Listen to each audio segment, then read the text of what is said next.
So, good morning, good afternoon, good evening. Today we are going to continue from where we left off, and I believe today we are looking at chapter 3. So, let's see what lecture 3 is all about. Give me a second, I will share my screen. I just need to make sure that everything is okay. Yes, I believe everything is okay. Let me try to share my screen with you so that you can see what I am talking about. I hope you have gone through the other two lectures so that we are all on the same page. That way you don't feel left behind or anything like that. I'm trying to get where the lecture is. Let me see if I can open it and then share it with you, because my computer has a problem of not wanting to open things that I want to share. So I found it. Let me see if I can share it with you so that we do not waste time. There we go. Okay. Okay, so in our chapter 1, in our lecture 1, we spoke obviously about the dynamics of business and economics, where we introduced business, goods, and services. We also spoke about profit, stakeholders, and economic systems. In chapter 2, we spoke about business ethics and social responsibility. We explained what ethics is, corporate social responsibility. We spoke about sustainability, and we also talk about business responsibilities. Today, we are going to move on to chapter 3, which is also our lecture 3, where we will talk about business in borderless world. This topic covers globalization, international trade, and global business operations. There's a lot to cover in this topic, and at times I might go fast, but you can always pause, revisit the lecture, or just go with your own pace, with your own speed. So I will stop this for now, and I'll try to open today's PPT so that we go forward with the lecture. So just give me a second. I need to open the PPT, and then we can start today's class. But apart from that, I mean, we had our first live session and it went well. So if you have any questions from what we're going to cover today, feel free to let me know. I'll be more than happy to help you with any questions that you might have, or anything that might be, anything that might need clarification on. So let's try to stop sharing this one, and then I'll share with you the current PPT. There we go. So, like I said, today we have a lot of things to cover, right? So our topic today is lecture 3, which is business in a borderless world. And under this topic, under this module, we're going to describe the characteristics, opportunities, and challenges of global business environment. We should, by the end of the class, we should be able to explain why nations and firms engage in global business. We should also be able to describe how nations measure global trade, evaluate common strategies used to reach global markets, identify and describe forces that affect global trade, also be able to describe global trade agreements and economic organizations that regulate and promote global trade. Lastly, we should be able to describe ethical challenges that businesses face in global environments. So as you can see, there's a lot to cover under this. Maybe we would do 80% of it, or we just try to finish the whole chapter. But there's a lot. You can always revert back to your textbook, and you can dive deeper. Maybe some of the things I neglected, I put aside just because they're not that important for this lecture. But if you want to learn more about this topic, the textbook is always there, which covers a much broader spectrum. So globalization. What do you think globalization means when you hear this word? And our outcomes here are being able to explain why nations and firms engage in global businesses, explain the concepts of globalization and its impact on global business, differentiate between comparative and absolute advantage, explain the roles of absolute and comparative advantage in global business. So, globalization and business. International business refers to the buying, selling, and exchange of products and services and resources between different countries. Globalization, on the other hand, is much broader than international business. Globalization is the process of countries becoming more connected through trade, technology, culture, and exchange of ideas. So let's dive more deep so that we can better off understand what these two terms really mean if they were to be put side by side. So let me just move my screen here. Okay. So globalization in business, basically the world is more connected than ever. Business, you think globally, but then you act locally, and I'll explain what that means. And like I said in the previous slide, international business refers to the commerce in which goods and services or resources cross borders of two or more nations, whereas globalization is broader than international business. Globalization describes basically a shift towards an integrated economy in which culture, ideas, beliefs are exchanged in addition to goods, services, and resources. So let's look at some examples that we have. We have examples of globalization here, which use Apple, Nike, McDonald's, Toyota, Coca-Cola, and Amazon. I think these are pretty much well-known businesses around the world. So let's look at Apple. Apple basically designs in America, in US, manufactures in China, and sells worldwide. So basically, you can see that the design is done in America, right? The manufacturing is mostly done in China, but then the market is worldwide. So we have three different places: America, China, and the whole globe. That is their market, right? So this is what we mean by globalization. Nike sells almost in every country and uses global supply chains. McDonald's, on the other hand, is the same brand worldwide. It adapts menu to local tastes, e.g. Aloo Tikki in India. I hope I'm saying it right. I believe that this was a burger that was introduced in India back in the days, but we will talk more about this. I believe I put it somewhere down in the PPT. And if we look at Toyota also operates in many countries with local production and employment. Toyota is basically worldwide. They have factories in different countries. Their customers are pretty much global. Coca-Cola, on the other hand, it's sold in more than 200 countries with localized marketing strategies. So different country has a different marketing strategy, but it pretty much, operates on a global scale as well. Amazon, which is an e-commerce platform that serves customers around the world. So let's look at drivers of globalization. Why, right? Why is globalization becoming more and more among us, all these big corporations? Technology is the first one. Advancement in communication, transportation, and the internet. So it has made, what technology has done is, instead, back in the days, would see the world as a very big place, as a much, much bigger place. But then with internet, with technology improvements, the world has become smaller and smaller and smaller, right? I can make a call within seconds to somebody who is 6,000 kilometers away from me. I can transfer data to somebody who is 6,000 kilometers away. We can share a cloud-based database with an office that is in Shanghai, with an office that is in Switzerland. So the world has become a very, very small place. I can start a business today and ship my products to Africa, ship it to Japan, ship it to Rwanda, ship it to Germany from my office, from this desk. So you can tell that those borders that were there, that were restricting businesses, have been erased in a way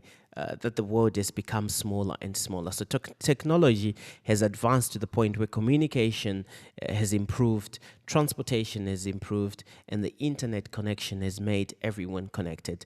We have lower trade barriers, reduction in tariffs, quotas, and then trade restrictions. So back in the days, there were a lot of trade restrictions when it comes to certain goods, but now you can see it's becoming easier and easier and easier to perform, in trade relation activities.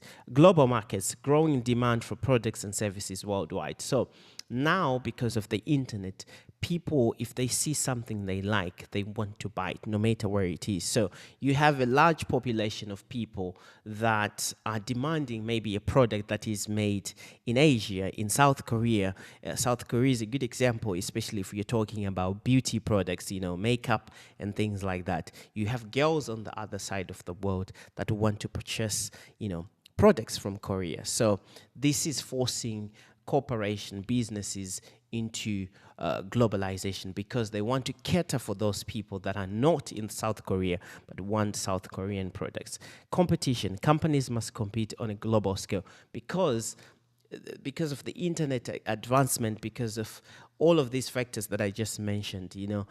The competition is becoming vast. I can pretty much compete with the business that is well established from my desk, right? So in order to sustain that level of growth, in order to sustain, a level of revenue, businesses have to sort of establish themselves in different locations around the world.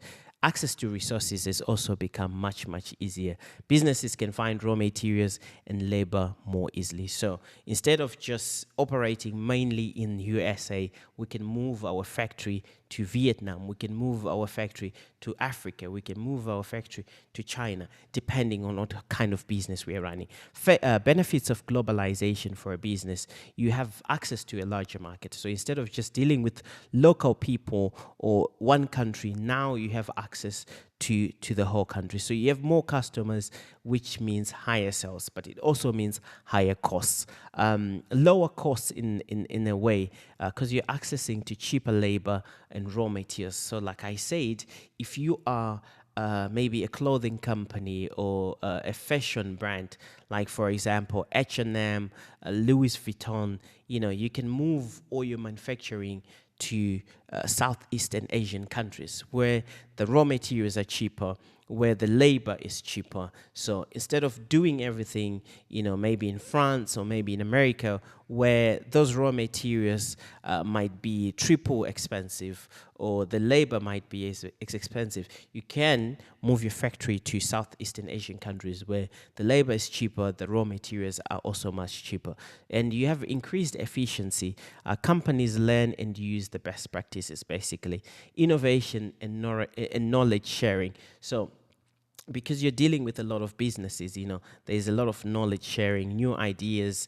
They lead to basically better products and services. You have a stronger global brand because you're now appearing basically everywhere. So instead of just operating in one country, people from pretty much everywhere, if they do like your product, they get familiarized with your product. The challenges of globalization for a business: we have intense global competition because everyone is trying to cater to all the customers worldwide. So there is more competition from around the world. You have cultural differences. So different languages, customs, beliefs can create basically a misunderstanding, right? Let me just enlarge this so that we can all see what I'm talking about.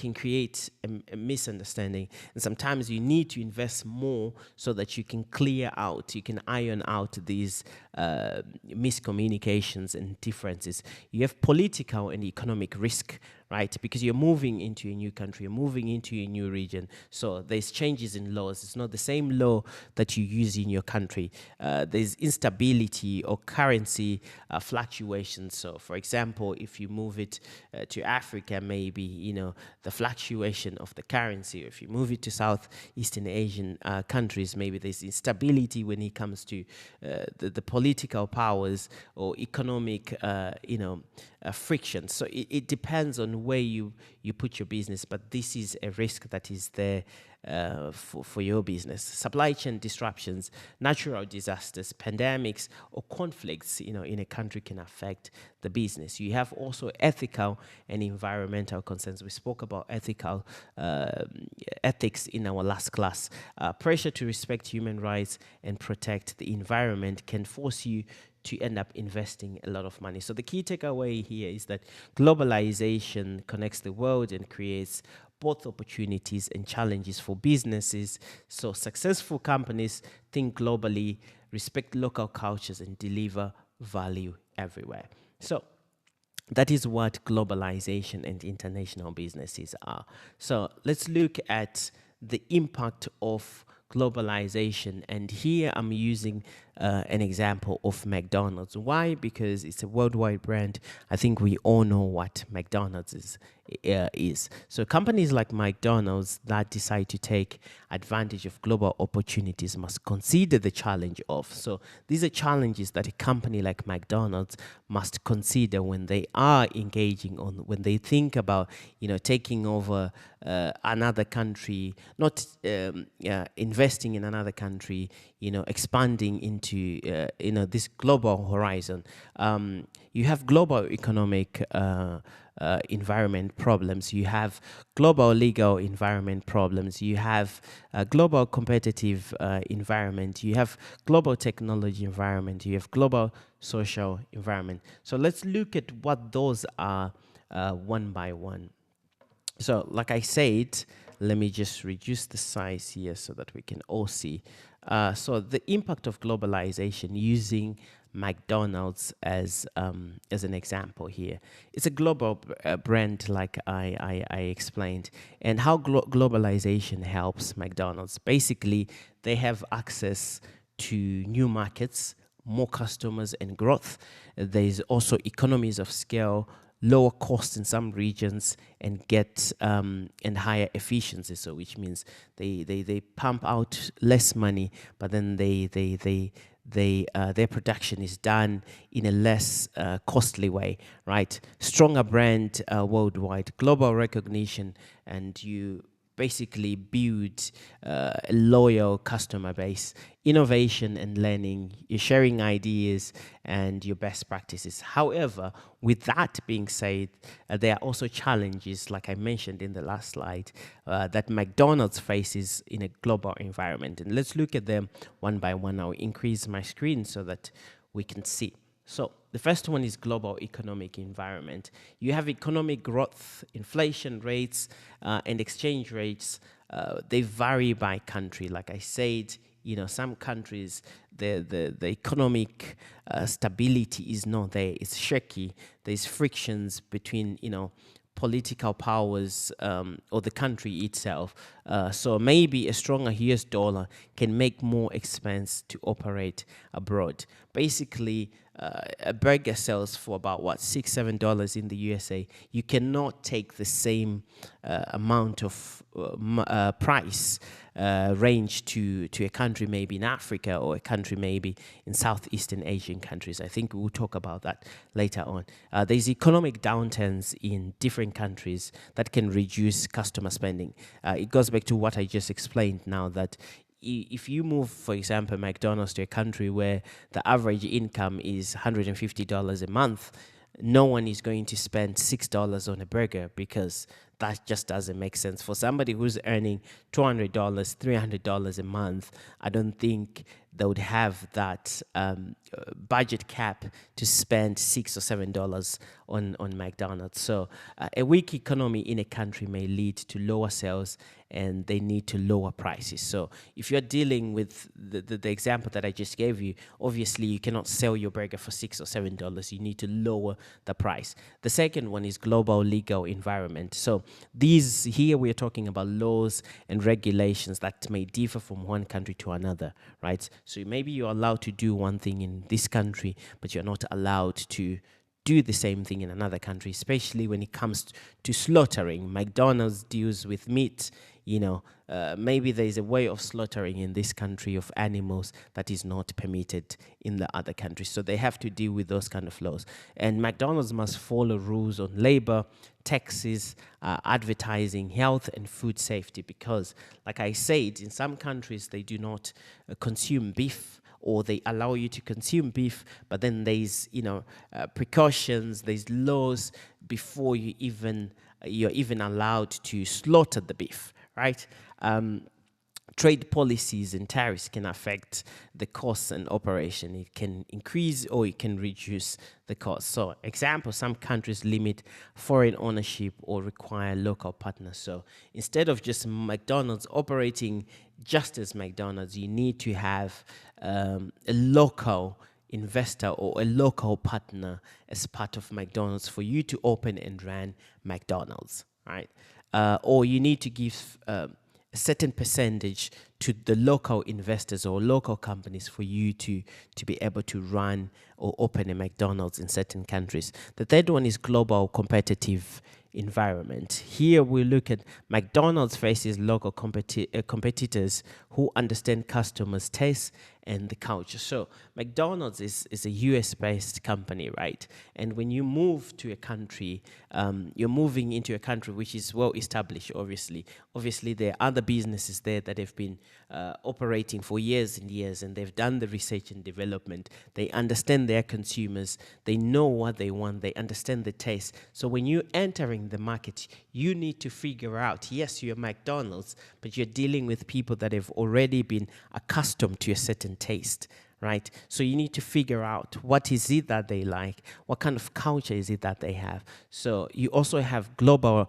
rivals like Burger King, KFC, local food chains, and you all competing for the same market share. So this is a challenge. And there's also price wars, right? And changing customer preferences will also increase pressure. So the price, maybe you have another company that is offering the same package, a burger, a cola, and fries at a much, much cheaper rate. And this usually happens with the local companies. They offer their package, their meal package, at a much, much lesser rate than what McDonald's offers. In India, for example, McDonald's competes with local chains that offer similar food at a lower cost. So this is a big, big challenge for McDonald's. The fourth one is global technology environment. Technology changes quickly and differs by country. So maybe in one country the technology is advanced, in another country it's still behind. McDonald's must invest in digital ordering, delivery app, and kitchen innovation. So like I said, you might move from one developed country to one which is not developed, where McDonald's needs to pump out money to invest, in certain things to keep up those standards of McDonald's. Also, data security and technology standards may vary across countries. An example of this would be McDonald's uses a self-ordering kiosk and mobile apps in many countries. So imagine moving from one country where the technology is advanced and then you move to another country where it's pretty much still in the developing stages, but then because the brand needs to stay the same, or at least pretty much almost the same, now you have to invest in certain things like applications, those kiosks, these applications, these technological improvements in your kitchen way of doing things. So it's a big, big challenge for them as well. Global social environment is the fifth one. So this, we're talking about cultures, religions, and values influence what people eat. Like I gave you an example of beef, right? More and more people nowadays are becoming healthy conscious, right? And environmental concerns are growing. So instead of being allowed to slaughter a certain number of cows, because of global warming and things like that, it is a big challenge for McDonald's, just because certain countries are putting this restriction that you're only allowed slaughter or to grow certain things to this number. So there is a ceiling when it comes to certain practices in different countries. So expectations for ethical business and corporate social responsibilities are higher than ever, which is what we spoke about in the last lecture. So McDonald's removes pork or beef from menus in some countries to respect their local culture and religion. I'm not going to name which countries, but we have certain countries because of religion, because of cultural beliefs, that they do not eat pork, and some they do not eat beef. But McDonald's is pretty much based. They have their burgers, a wide variety of their burgers, made out of beef. They use beef, so that means they need to take away that beef, either replace it with something else or get rid of it permanently in that country. So let's look at how McDonald's adapts after facing these challenges. So we have at the bottom here, adapts menu to locals. Like I said, if a country doesn't allow beef, you need to either come up with an alternative or get rid of that beef burger or that pork burger. Let me increase, it's very tiny so that we can all see. Okay, so how McDonald's adapts globally. So menu adapts menu to local tastes. Sometimes maybe people don't like a lot of salt, they don't like a lot of spices. You need to put this into consideration. Like, for example, I spoke about Mak Aloo Tikki. I hope I'm saying it right. This was a case study back in India. Teriyaki burger in Japan. Teriyaki, I believe it's called teriyaki burger in Japan. So as you can see, they try to create something that is suitable for the local consumers. In India, they did the Makalu Tiki, and then in Japan, they did the teriyaki burger to kind of, be suitable for the local consumers, not just introducing something that they have in other countries, but also introduce something local that the locals would like. And then respects local culture and religion. This is what McDonald's do. For example, no beef in India, no pork in Muslim countries. Works with local suppliers and communities, because in certain countries you are required to work with, like I said, a partner, an investor, or only with the businesses from that country. So McDonald's pretty much works with the local suppliers and communities, because certain countries say that, okay, you're bringing a foreign business in. We also want to help and develop the local businesses. Therefore, you should, all your supplies, you should get them from the local businesses or from the local partners here in our country. They also focus on sustainability and social responsibility, which is what we covered in the last lecture. It trains and employs local people. So if you're opening McDonald's, certain countries don't, expect you to bring stuff from outside. Obviously, you create more McDonald's shops in one country, that also improves employment. So in the end, you have to train those people, and you have a skewed sort of population because of that. So the key takeaway here is globalization pretty much opens huge opportunities for companies to succeed. Let's move on. The next, global economic environment, right? When companies do business internationally, they must understand different currencies, economies, customer purchasing power. We spoke a little bit about that in the last slide. And let's look at different countries, different economics. So like I said, McDonald's is an American company. Its home currency basically is US dollar, right? When McDonald's operates in other countries, it must use local currencies. For example, in China, they use RMB, which is the yuan. In Japan, they use the yen. In Europe, they use pretty much the euros, right? And these currency differences do affect businesses. A product may have different prices in different countries. An example, a Big Mac in America is like $6 to $7. A Big Mac in China is like 25 to 30 yuan. Why? Because countries have different currency values, average income, cost of production, customer purchasing power. So McDonald's cannot maintain the same price range of $6 to $7. They need to put into consideration the currency value of the local country, the average income of that country, the cost of production in that country, and the customer purchasing power in that country, right? As a global business challenge, companies must pretty much ask themselves, can customers in this country afford our product? If we were to price it at $6 to $7, can customers in this country afford our products? A successful global company must understand currency, economy, customer income, and buying habits. Like I said in the beginning, if you move to a country where the average income is $150 a month in local currency, therefore you understand what the economy is like, you understand their income, and obviously their buying habits are not going to be the same as somebody who earns $2,000 or an average income of $2,000 in a month. So you need to adjust certain things. You need to change your prices to be able to suit the customer income, their buying habits, and understand the economy and the currency as well.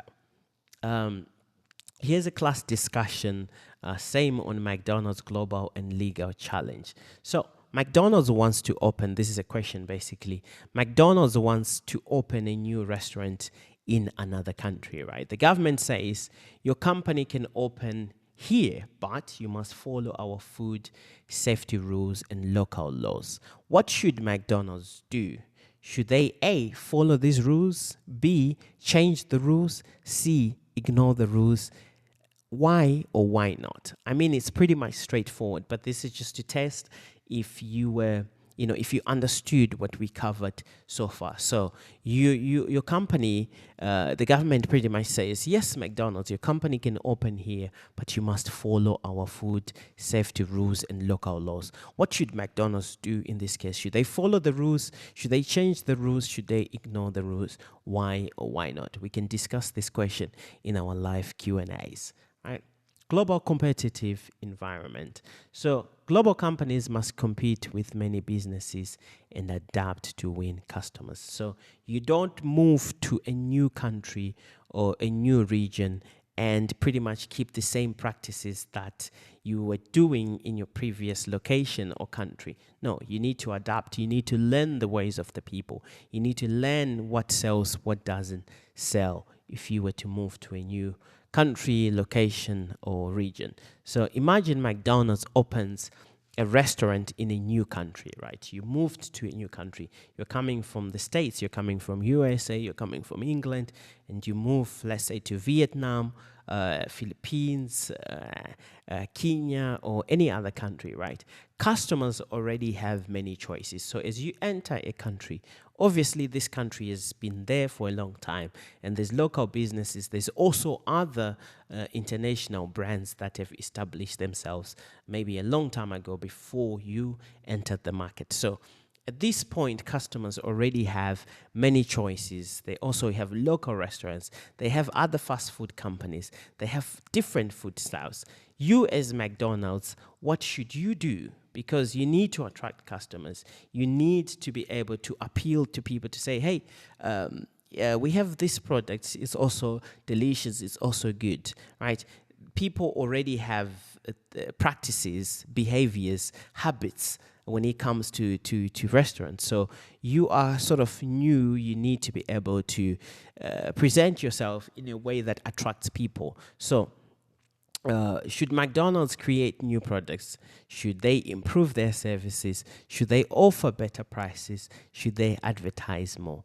What do you think? Should they create only new products? Should they improve services? Should they offer better prices or advertise more? Or should they combine everything together? Why or why not? Again, we can discuss this in our live sessions, Q&As. Global competitive environment. So in a global competitive environment, companies cannot only think about their own product. Yes, you might have one of the best considered products in America, in Sweden, in any other country, right? But when you move to a different country, you must understand competitors there, you must understand your customers, you must understand the local market. So a successful global company must adapt. If you do not adapt, your lifelong is not going to be that long. So let's look at the global competition, how companies can adapt, right? So global companies must compete with many businesses and adapt to win customers. For example, McDonald's has many competitors around the world. So when it moves to a new country, it's pretty much going to find KFC, Subway, and obviously local restaurants. And people, if they were to enter a market where these three already exist, it's going to be difficult for them, to penetrate the market because people have already familiarized themselves with KFC, Subway, and local restaurants. The challenge here for McDonald's is when McDonald's opens in a new country, customers have many choices. They already have KFC, they have Subway, they have their own local restaurants. So what should McDonald's do? That will be the next question. To win more customers, McDonald's can create more products for the local taste. Like we mentioned earlier on, they created McAloo burger, McAloo Tiki burger in India, and they created one for the Japanese consumers. So they can create new products for local tastes. You can find this a lot in China with KFC. KFC has adapted very, very well for the Chinese, towards the Chinese consumers. So if you go to KFC China, you find some things that you can, if you're a foreigner, you'll be surprised because they have certain things like noodles, rice, things that you don't see in other KFCs around the world. Why? Because the reason why KFC did that is because they're catering for the local consumers, right? If they don't, these people will just leave and go to other restaurants, especially their local restaurants. So creating new products for the local taste is very, very important. Improve service and customer experience is also another important. Offer better prices and promotions. So I'll go back to China as well.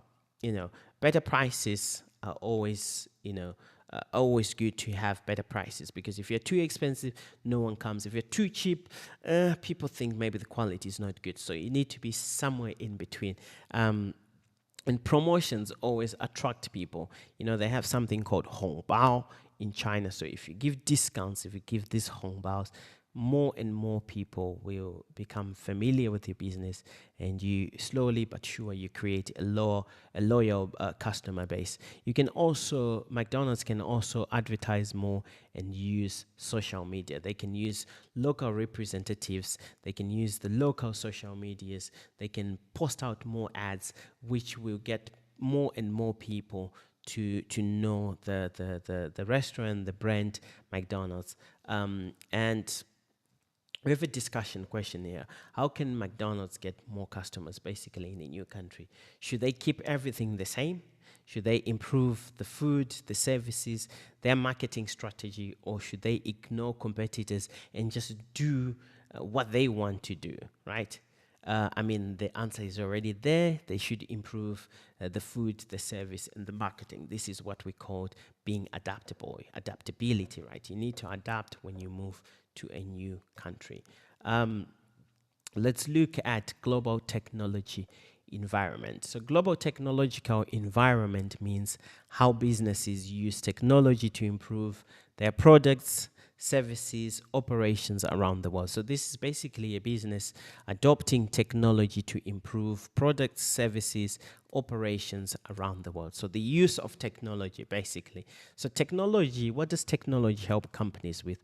It helps to serve the customers faster. It makes shopping much easier. It reduces the costs. It improves communication around the world, deliver products more efficiently to your customers. So global companies nowadays use technology to compete with other businesses, because technology, like I mentioned in the beginning of the lecture, the world used to be seen as this, but now the world is becoming smaller and smaller and smaller. There were things that we wouldn't even imagine 15 years ago, but now I can sell pretty much worldwide from my desk with the same camera, with the same microphone. I can have a class with somebody who is far away, with somebody who is not even here. Maybe I can teach students for 4 years without even meeting them until to the point where they graduate. So technology has become an important factor when it comes to businesses, whether you're selling products, whether you're selling goods, whether you're selling services. Technology adoption is very crucial if you want to have a successful business. Why? Because you can save your customers faster. You can make shopping, if you're selling things, easier. You can reduce your costs. I don't need to open a school in a foreign country.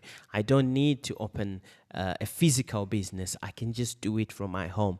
You know, I can communicate to the whole world just from my desk. I can deliver my classes more efficiently, package them as a file, and share it on a cloud-based system that anyone in the world can access it. So if you want to be successful, if you want to improve, if you want to improve your competition strengths against other competitors, technology adoption is very, very crucial for nowadays to survive in the business market.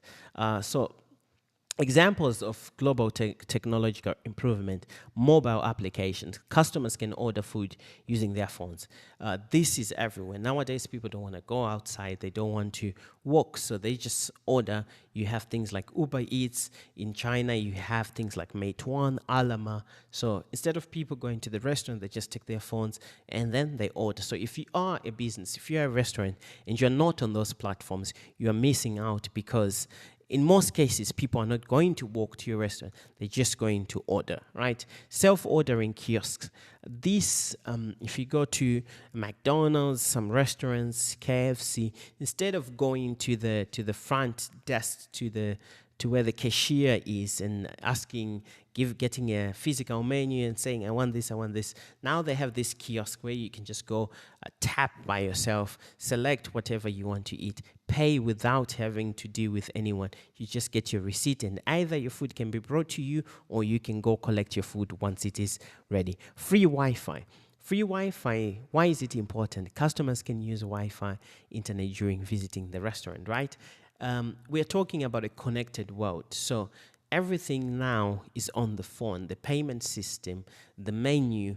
Pretty much people want to talk and chat. So if you have a restaurant that doesn't offer free Wi-Fi, chances are, even if you all offer good food, people might not come just because there's no free Wi-Fi. So it is very crucial, just because we are dealing with a connected world where internet Wi-Fi is very important. And charging stations, because people are using their gadgets so much, you need to offer somewhere where they can charge their phones. So customers can charge their phones during their time in that restaurant. Let's look at, this is basically a simplification of how technology helps businesses. So you have mobile applications, you can order anywhere, self-ordering, fast service, free Wi-Fi pretty much gives better experience. Charging stations offer customers comfort. So McDonald's China is a good example. They offer technology, better service. So technology improves better service. Better service makes the customers happy. And once the customers are happy, it gives you more competition, because you're creating more loyal people, right? More loyal customers, people that are recurrent customers that come over and over again, and then it improves your competition strengths against other corporations and businesses. So let's look at it at a much simplified diagram with more examples. Okay, so what does global technology improvement mean? So like I explained, this is, means using how businesses use technology to improve the products, services, operations around the world. What does it help companies with? Serve the customer better, reduces the cost, communicates around the world, deliver products more efficiently, compete with other businesses at a much faster rate. Chinese companies using technology. We have Alibaba. Let me increase my page. Okay. So which Chinese companies are using technology? We have Alibaba. Alibaba is a well-known big corporation, right? They use big data and AI to understand customers, improve shopping experience. So basically, when you go on Alibaba platform and you search for a few things, they try to understand what you're looking for, because sometimes customers and consumers don't really know what they want. They need to be guided. They know they want something, but they don't know what they want until they see it, right? So sometimes when you go, you're just browsing, and then next time when you open your page, you're like, oh, how do they know that I want this? It's because they use AI and data to understand their consumers, right? Tencent uses WeChat to connect people, pay, chat, shop, and share information. So this is a very, very big company, very, very important company in China, because with WeChat, you can pretty much do anything. You can order your train tickets, you can order your flight tickets, you can chat with people, you can call, you can pay. It pretty much has anything that you can think of. Huawei uses 5G technology to build faster internet and smarter devices. So I once was given a 5G device that, on the train you could use it. It was very fast and I was working. I even had a live class on the train with this 5G gadget from Huawei. ByteDance, which uses AI to recommend videos and content that people like. This is Douyin and TikTok, so same thing with Alibaba. They try to guess what you like because of the things that you like, the things that you comment on. So they start recommending more and more of those things that you participate in or things that you engage with, right? Because this AI system thinks that these are the things that you like, these are the things that you want to see more and more. So if you comment, if you like on certain things, don't be surprised if you start seeing more, or not exactly the same video, but more of the same kind of videos. Didi uses an app and GPS to provide ride-hailing services. So Didi is more like a taxi service which comes and picks you up, drops you off wherever you want. Jingdong, which is JD.com, uses smart warehouses, robots to deliver products quickly. So this Jingdong is known for fast deliveries.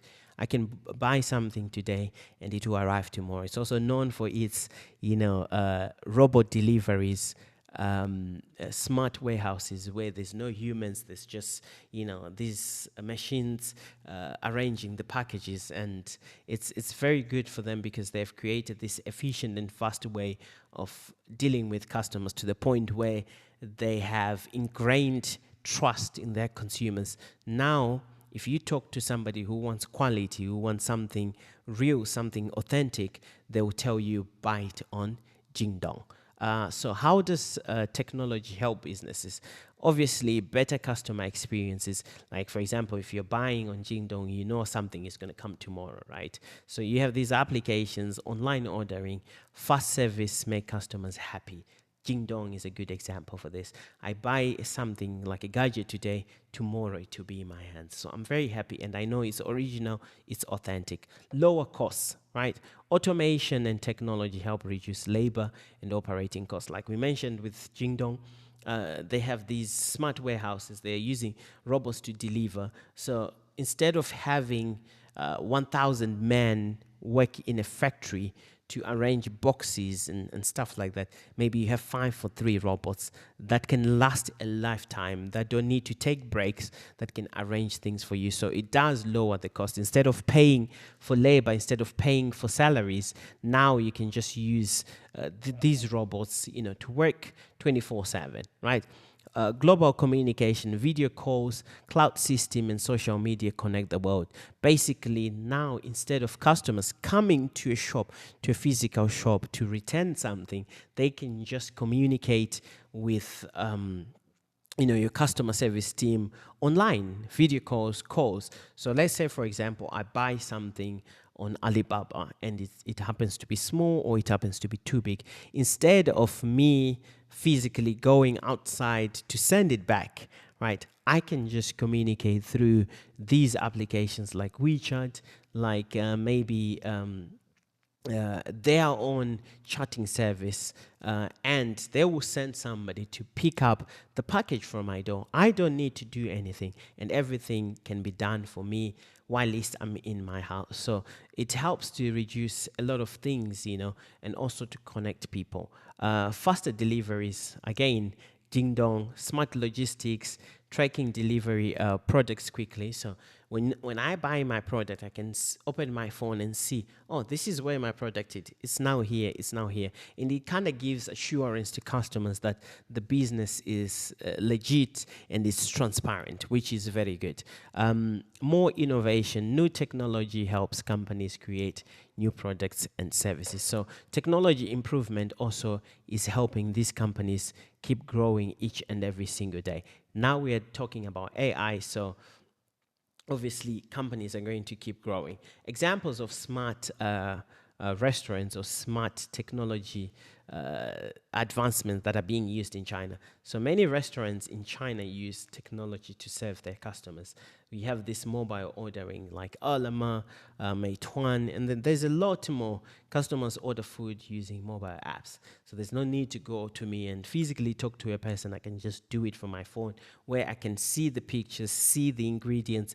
Some applications, some restaurants, I can even see how much calories it has, the type of spices they use. So basically, I understand what is being cooked, what am I being served with, without even me talking to a person. Self-service kiosks, like I mentioned earlier on, you go to McDonald's, KFC, or any of these restaurants, you select your menu, you reduce ice, the sugar, the type of sugar that you want, how much sugar levels do you want, what kind of cola do you want? Do you want a big one? Do you want a small one? Do you want to add snacks? So you have pretty much flexibility and choice to choose whatever it is that you want, right? So customers place orders quickly on these touch screens. And then you have cashless payment system, which are two of the biggest in China, Alipay and Weixin Chifu, Weixin Pay, WeChat Pay. People pay using Alipay and WeChat, which is faster, safer. Back in the days, let's say you bought something for 17.58. $17, 17 yuan, 58. You had to give them a 50 and then they had to find coins and give you back change, right? Nowadays, you don't need to worry about that. You just scan. So even if something is 1752, 1788, you don't need to worry about the change. You just scan it, right? Smart deliveries, as you can see, this is more like a robot truck that delivers. You have drones as well that deliver packages, which is really, really efficient and faster for the environment. So the fifth step is companies that use technology do give customers better service, compete better in global markets. So technology equals to better service. It gives better service to your customers, and better service to your customers means you have happy customers. When you have the happy customers, you create loyal customers, people that are that come over and over that are recurrent, over and over to buy from your business or purchase from your business, within time and time again. And it gives you more power, more strength when it comes to competition. So let's move on to global social environment. We will do this and probably take our 10 minutes break. So McDonald's has had to adapt in countless ways to meet the demands of its customers around the world. So they had to change from country to country, like what we discussed earlier on. In some countries, they cannot use beef. In some countries, they cannot use pork. So while McDonald's, its pride that it offers this consistent, internationally recognizable menu, the company had to cater to local dining preferences and custom. For example, in 1996, McDonald's entered India for the first time, where they offered a Big Mac made with lamb. Instead of beef, instead of pork, they made a Big Mac made with lamb. So if you go to another country, the Big Mac, obviously it's in beef, right? But then they couldn't use beef here, so they made a Big Mac with lamb, which they called Maharaja Mac. I hope I'm saying it right. They call it the Maharaja Mac. And later on, they also introduced the vegetable one and chicken Maharaja Mac. So you can see they did adapt. Why? Because the local people didn't eat beef. So if they were to put beef, first of all, they were not allowed, because the religion is against that. The laws are against that. So even if they were to do a beef burger, no one was going to buy it, and they would be taxed a lot. They would be fined. They would have to pay a lot of money, because that would be ignoring and going against the cultures, the beliefs, and the laws of a country. So instead of doing something like that, which was going to cost them a lot of money, McDonald's introduced something that people were more accustomed with, people would accept. The lamb burger, which they called the Maharaja, and later on they introduced a veg and chicken Maharaja Mac. So global businesses, yes, you need to think globally, but you need to act locally. Yes, you can improve, you can expand into all these other countries, but once you enter into that country, you need to think like the local people. You need to push out things, to put out things that the local people can familiarize themselves with, not to put something that goes against their beliefs, their cultures, their customs. You need to do something that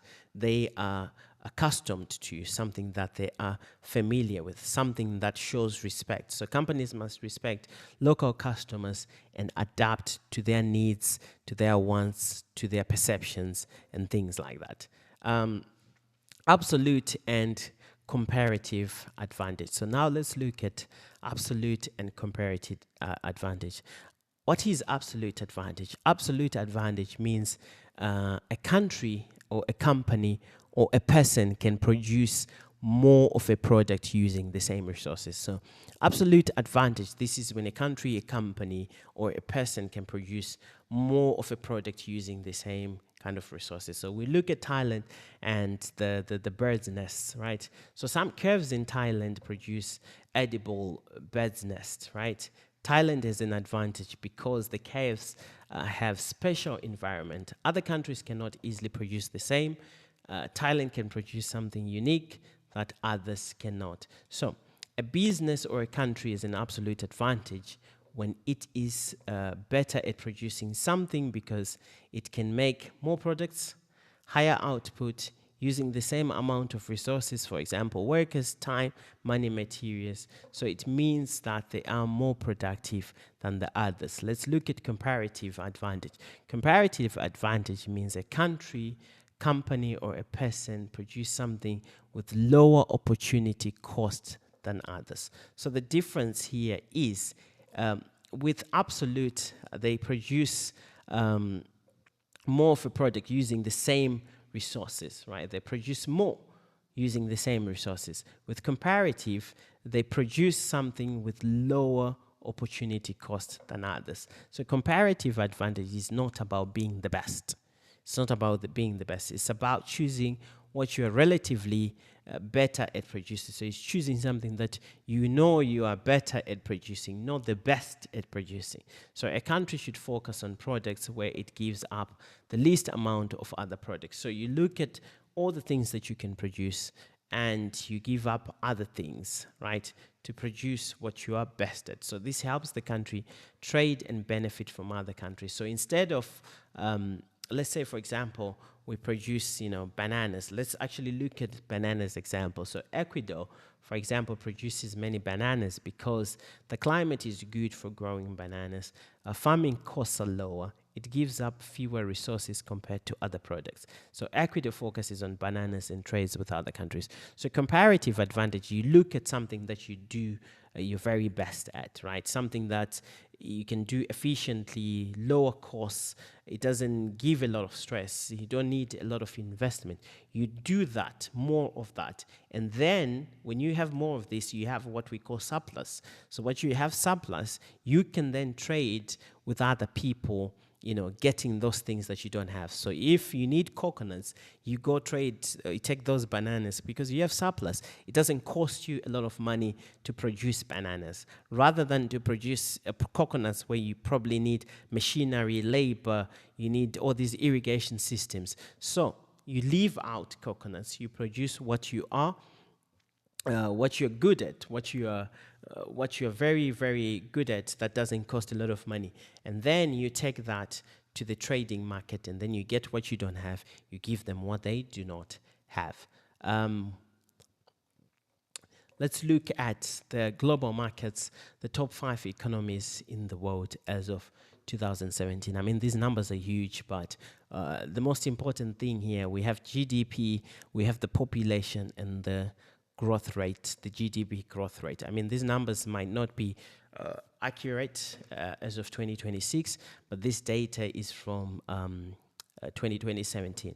So you have China, at that time it had 1.3 billion people and a GDP rate of 6.9%, whereas US at 2.2 percent growth rate, India also over 1 billion with a 6.7 growth rate, Japan with a 1.7, Germany is 2.5. The reason why I'm mentioning these countries is because most of the corporations around the world, they want to enter these markets because these are considered the top 5 economies in the world.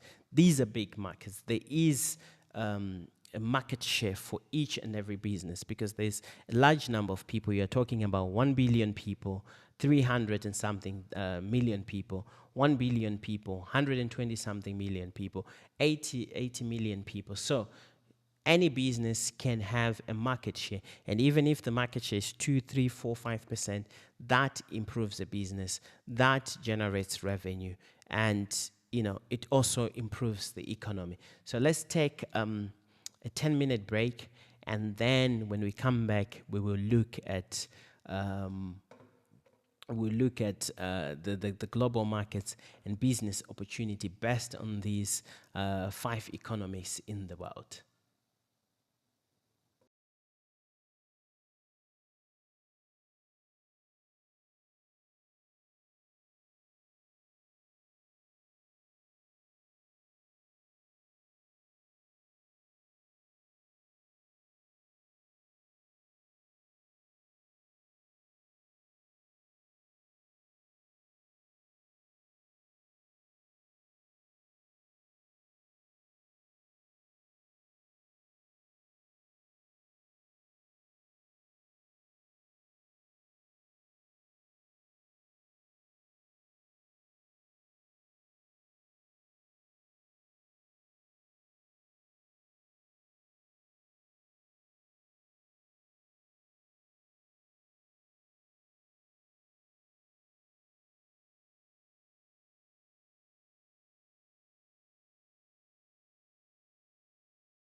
Okay, so let's continue.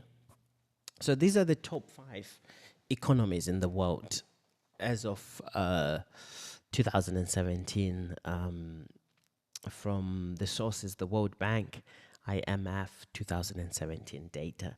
Okay. So if we look at here, why do businesses want to enter these foreign markets? Well, like I said, it's because of the population. Also, if we look at the GDP growth rate, right? It's growing, and there's a lot of people that we can all pretty much try to attract to be part of our market, right? So global markets and business opportunity benefits nations and firms realize by entering foreign markets. So if we were to enter in these markets, what are some of the benefits as a business that we get? What do we get if we enter China, USA, India, Japan, or Germany, right? Excuse me. So you get access to factors of production, and I think we spoke about factors of production in our first lecture, if I'm not mistaken, which are natural resources, human capital, entrepreneurship, and capital. So you get access to all of these things, and uh, access to global markets. It enables countries to acquire natural resources, capital, human capital, entrepreneurship, and when they are non-existent, scarce, or too expensive in their home country. So basically what this means is you can access probably human capital, labor, which is much cheaper than in your country. Maybe natural resources are scarce in your own country where the company originates from. You can also get entrepreneurship. You can also get capital, innovation, and ideas. You know, when you move to probably a country like China, where technology advancement is on the rise right now, you get innovative ideas. You discover unmet needs or unique products like the delivery drones, the what Jingdong is doing. So these are all things that by entering one of these countries, you get to realize, these discoveries can help you expand existing product lines or introduce new products, because you're like, oh, we can do this as well. We can adopt this as well. Risk reduction. If a company trades or does business with multiple foreign partners, they are less dependent on the success of any single partnership. So because you compare somebody with a single partnership and somebody who enters into multiple partnerships, it reduces the risk. Even if you were to fail, you know that you still have all other 4 parties that you can rely on. So let's move on. Benefits nations and firms realize by entering foreign markets, like I said, access to factors of production, which is the capital, some resources, the entrepreneurship. You also get access to innovation and ideas, also the ease risk reduction, right? And we have a few practice questions that we have here. What does globalization mean? If I was to say globalization, what comes to your mind? A, countries and businesses becoming more connected through trade and business activities. B, a company only selling products inside one country. C, countries stopping international trade. D, all countries have the same culture and beliefs. So what do you think? Is it A, B, C, or D? Practice question 2. Absolute advantage and comparative advantage help businesses and countries decide what to produce. So the question, you answer it as absolute advantage is based on dash, you put your answer. Comparative advantage is based on. So the answers are split into 2. A, producing more efficiently. Second part, lower opportunity cost. B, having more customers. Second part, higher prices. C, using more workers. Second part, higher profits. D, having more advertisements. Second part, better marketing. So absolute advantage is based on first part, you put your answer. Comparative advantage is based on the second part, you put your answer. So is it A, B, C, D. So these are combination answers, first part, second part. So you choose whichever one that you think is correct. Let's look at question number 3. When countries trade, they usually produce goods where they have dash, which means here you need to put your answer where they have dash advantage. So is it A, competitive or highest cost, comparative or lowest cost, lowest opportunity cost, C, absolute highest cost, political or lowest price. So you choose either between A, B, C, or D. Number 4, a country should trade internationally because it can get resources, A, ideas and products from other countries, B, stop all competition from foreign companies, C, make every country produce the same products, D, avoid using technology. So again, is it either A, B, C, or D? All right. So let's move on to measuring global trade. Here, our learning outcomes are being able to describe how nations measure global trade, how nations differentiate between balance of trade and balance of payments, differentiate between trade deficits and trade surpluses, explain how counter trade contributes to the measure of global trade. So what is balance of trade? Balance of trade is the difference between the value of a country's imports and the exports. So this is the difference between what we call imports and what we call exports. The value of our imports and the value of our exports. We spoke about what value is. I believe we spoke about imports, we spoke about exports. So the balance of trade shows the difference between value of a country's imports and exports. So basically, this is just the difference between your imports and your exports. So this is a small and easy formula for you to remember. Value of exports minus value of imports equals to balance of trade. So basically, value of exports, value of imports equals to balance of trade. Export basically is what you sell outside. Import is what you buy inside your country, right? So let's look at the definition here. Understanding exports and imports.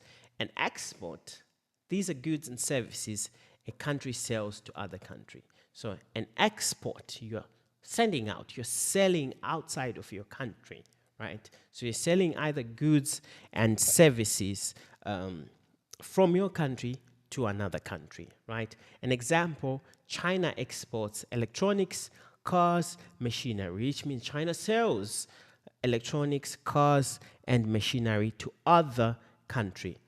Japan exports cars, technological products.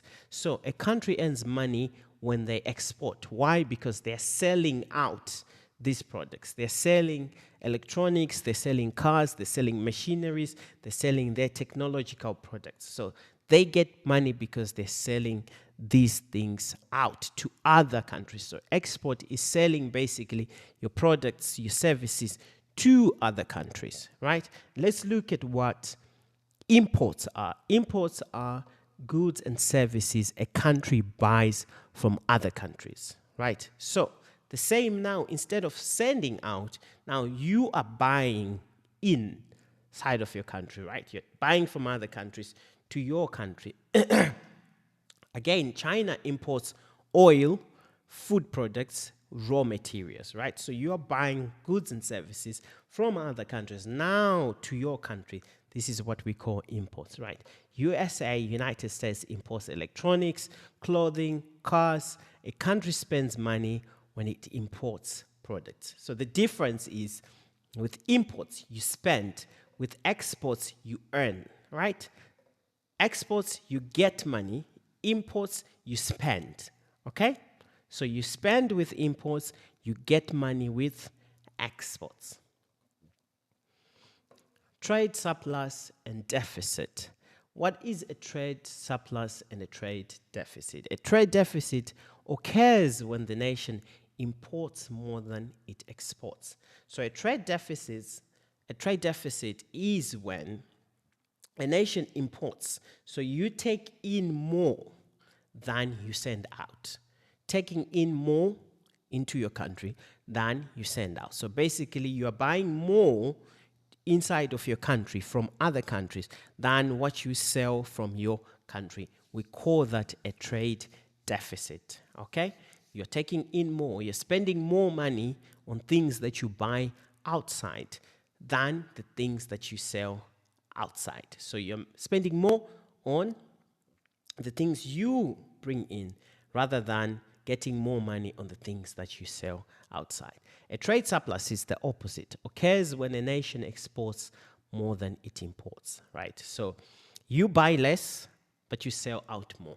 This is basically a trade surplus. You buy less, you get less things, but you send out more things. So based on the balance of trade, it's calculated using all imports and exports. It's possible to run surplus with some nations and a deficit with other nations. So let's look at a more simplified diagram here. A chart here.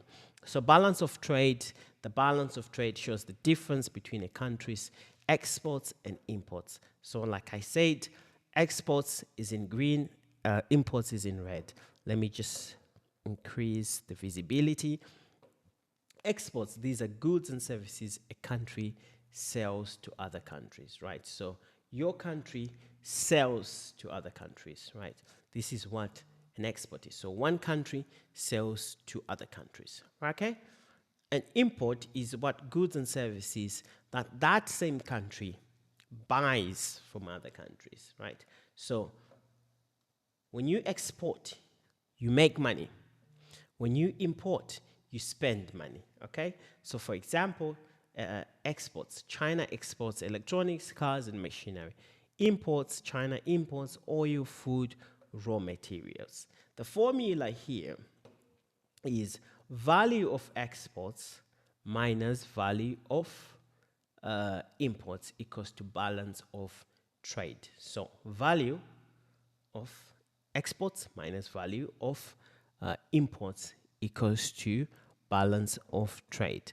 Trade surplus means that our exports are greater than our imports. This is, our exports are more than our imports. So we are making more money from our exports. Remember when I said export, this export you get money, right? You're making money with your exports. So when you make more money than you spend, we call this trade surplus. So if we look at this example here, you are making 3 trillion as compared to 2.5 trillion on your imports. So this is what we call trade surplus. A trade deficit, this is when your imports are greater than your exports. So that means you are buying more rather than you're buying more rather than selling more, right? So as we can see here, you have 1.5 trillion exports, right? And then you have 2 trillion imports. So that means you're selling only things for 1.5, but then you're buying, you're spending 2 trillion, right?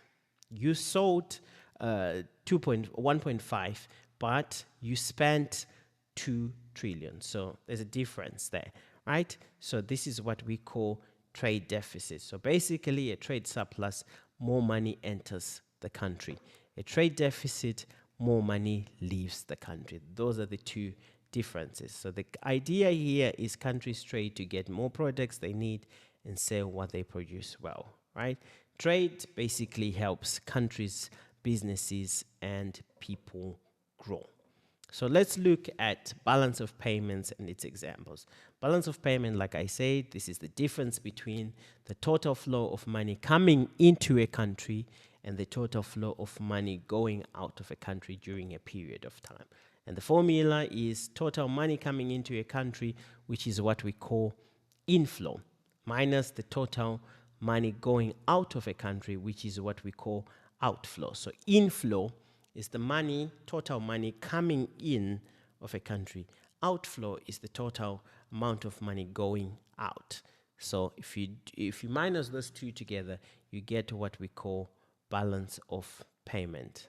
It includes all external transactions, for example, payments, exports and imports, services, foreign investments, loans, foreign aid, financial capital, and financial transfer. So there's a simple diagram to compare the two between balance of trade and balance of payments, because a lot of people confuse the two. So what does it focus on? What does balance of trade focus on? What does balance of payment focus on? Balance of trade focuses on goods and services, right? Balance of trade focuses on goods and services. Balance of payment focuses on all money movement, right? All money transaction, the movement of money. What does it include? It includes balance of trade, includes imports and exports, because it deals with goods and services. So it includes exports and imports. Balance of payments, it includes trade, investment, loans, and transfers. It is all money movement, remember. So it includes trade, investment, loans, and transfer. And an example would be under balance of trade, China sells electronics overseas. And under balance of payment, foreign companies invest in China. So if you have any other questions, you can let me know in our Q&A. Counter trade. Counter trade is a type of trade where countries or companies exchange goods and services instead of using money. Okay? So there's basically the word trade there, to counter trade, right? So to counter trade is a type of trade that companies or countries exchange goods and services instead of using money. So it's basically, you give me a good, I give you a good. There's no monetary exchange happening there, right? So let's look at more detail. So usually, in usual trade, it works like this, right? You give me a product, I pay for it, or I give you money, you give me product, right? So for example, if China was to sell phones to another country in a normal trade, in a traditional trade way, China sells phones to another country, the country pays China with money, right? Because they're getting products. Vice versa. If I'm getting the product, I give you money. If I'm buying the products for you, I give you money, you give me the products, right? But with counter trade, it is product to product. There is no money product. It's product to product. This is the trade, the exchange, right? So countries exchange products or services directly. Counter trade is common among countries that lack sufficient hard currency, which is cash. They don't have enough, or they lack sufficient, sufficient number of funds. Where other types of market trades are impossible in developing countries whose currency may be weak or devalued relative to another country's currency. So maybe the currency, value is very weak as compared to the one that they want to engage into trading activities with. Therefore, instead of using that weak currency, they just say, okay, you give us this, we give you this, okay? So why do countries use counter trade? So we have a few reasons here. A country does not have enough money, like I explained. Some countries may not have enough foreign currency, such as US dollar, because most of the countries, when they go trading, they use US dollars. So maybe some countries may not have enough foreign currency, such as US dollar, to buy products. Instead, they exchange their own products, right? And they get products as well. Normal trade is very difficult for some of them. Sometimes countries cannot easily buy products because of economic problems. Maybe they're facing economic problems, currency problems, limited access to international markets because of sanctions and things like that. Counter trade provides another option. So if the country is facing sanctions, if they have currency problems like inflation, or hyperinflation, or if they have economic problems, maybe there's inflation, the counter trade does provide another option for them to trade with other countries.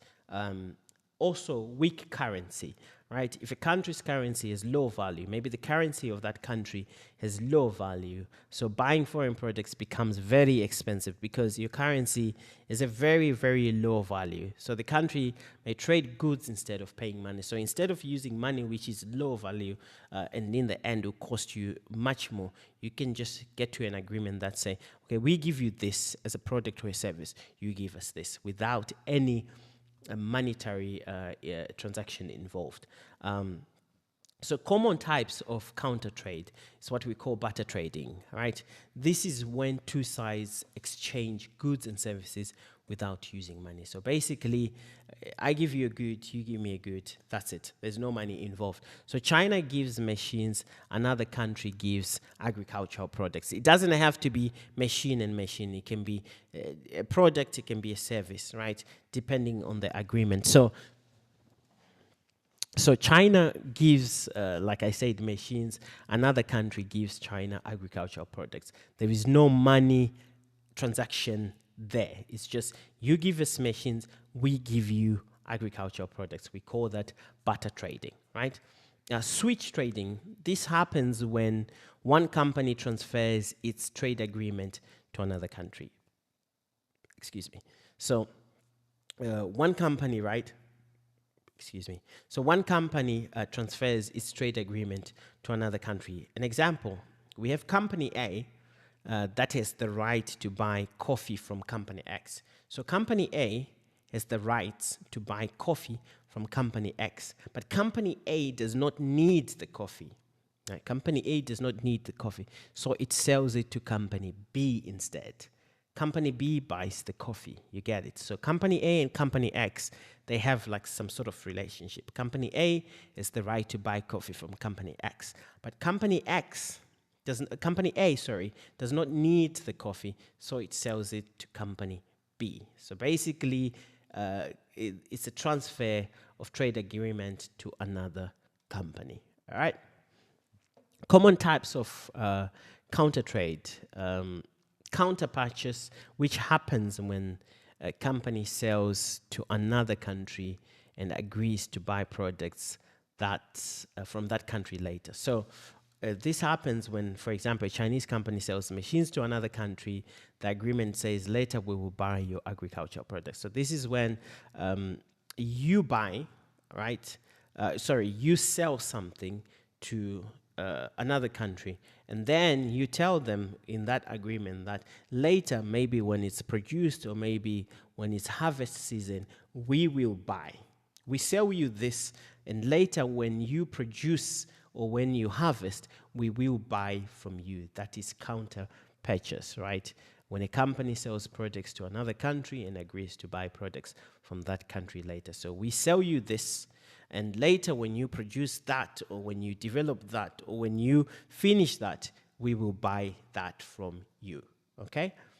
A buyback happens when a company builds a factory or provides technology and receives products from that factory as payment. So you build something, right? You build something or you provide technology and then you receive those products or those services from that as a payment. So it happens when a company builds a factory or provides technology and receives products from that factory as a payment. So you invest something, right? Either a service, either technology, and then in terms of payment, you receive something that is being produced from the same very thing that you invested in. So an example, a company builds a car factory in another country. Instead of receiving payments in money, the company receives some cars produced by the factory. So a company builds a factory, right? You build a factory for somebody else, right? And once the factory is done, once the production line is running and everything, you don't receive payment in terms of money. Instead, you receive the cars that are being made from that factory. Global business strategies. Let's look at global business strategies. And our learning outcomes under global business strategies are being able to evaluate common strategies used to reach global markets, explain how firms use importing and exporting to reach global markets, explain how firms use licensing and franchising to reach global markets, and as well as explain how firms use foreign direct investments, which is what we call FDI, to reach global markets. And lastly, explain how firms use what we call joint ventures and foreign strategic alliances to reach global markets. Imports and exports. Like we mentioned previously, exporting means selling and sending goods or services from one country to customers in another country. So basically, you're taking things from your country, you're selling it to another country, to other customers in a different country. So when a company produces a product in its home country and sells it internationally, it is engaging in what we call exporting, right? The company that sends the product is called an exporter, right? The process of selling things that are produced in your country to other countries is called exporting, right? The company that sends the product, the one that is sending the product, it's called an exporter. The person that is sending the product, we call that an exporter, or the company, we call it an exporter. Importing means buying and bringing goods or services from another country into your own country. So basically, you're bringing things from outside to your country, and the company or the country that buys the product is called the importer. So the one that is buying, we call that the importer, right? You're importing something, so we call you the importer, okay? So imports and exports.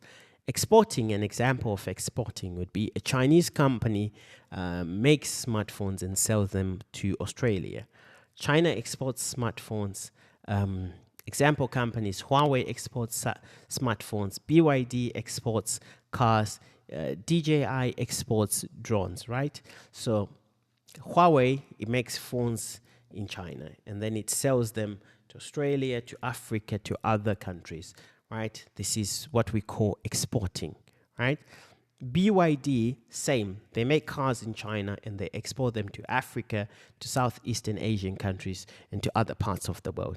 DJI exports drones to basically the whole world. And then let's look at importing examples. So the company that brings the product into the country is called the importer, right? So China examples: coffee beans, beef, luxury products. They all want these inside of China. So they import these things like coffee beans, beef, luxury bags, and things like that. Let's look at the advantages, disadvantages, and the benefits that it gives to a country. There's a lot of information here, so keep up with me, please. And like I said, if you don't understand, if I'm going too fast, you can always pause and re-go back to the lesson and just try to thoroughly listen to the explanation. And if you still have questions during our Q&As, you can ask me. So exports, like I said, we have exports in green, and then we have imports in orange, more of a yellowish orangish color. So we have the definition, we have the advantages, the disadvantages, we have benefits to a country, why they are important, and the key takeaway as always. So what is the definition between exports and imports? I mean, like I say, the definition is basically of exports is selling goods and services produced in one country to another country for sale. So it's basically selling things that are produced in your country to other countries. Imports is bringing, is buying from other countries now, bringing inside of your country. So bringing goods and services from other countries into your own country for sale or for use, right? What are the advantages of exports? You earn, when you sell outside, you earn foreign currency, because most of the time you sell in a foreign currency like US dollars or euros. You increase sales and profits for the businesses. You create jobs and support economic growth. You build a strong trade relationship with other countries, right?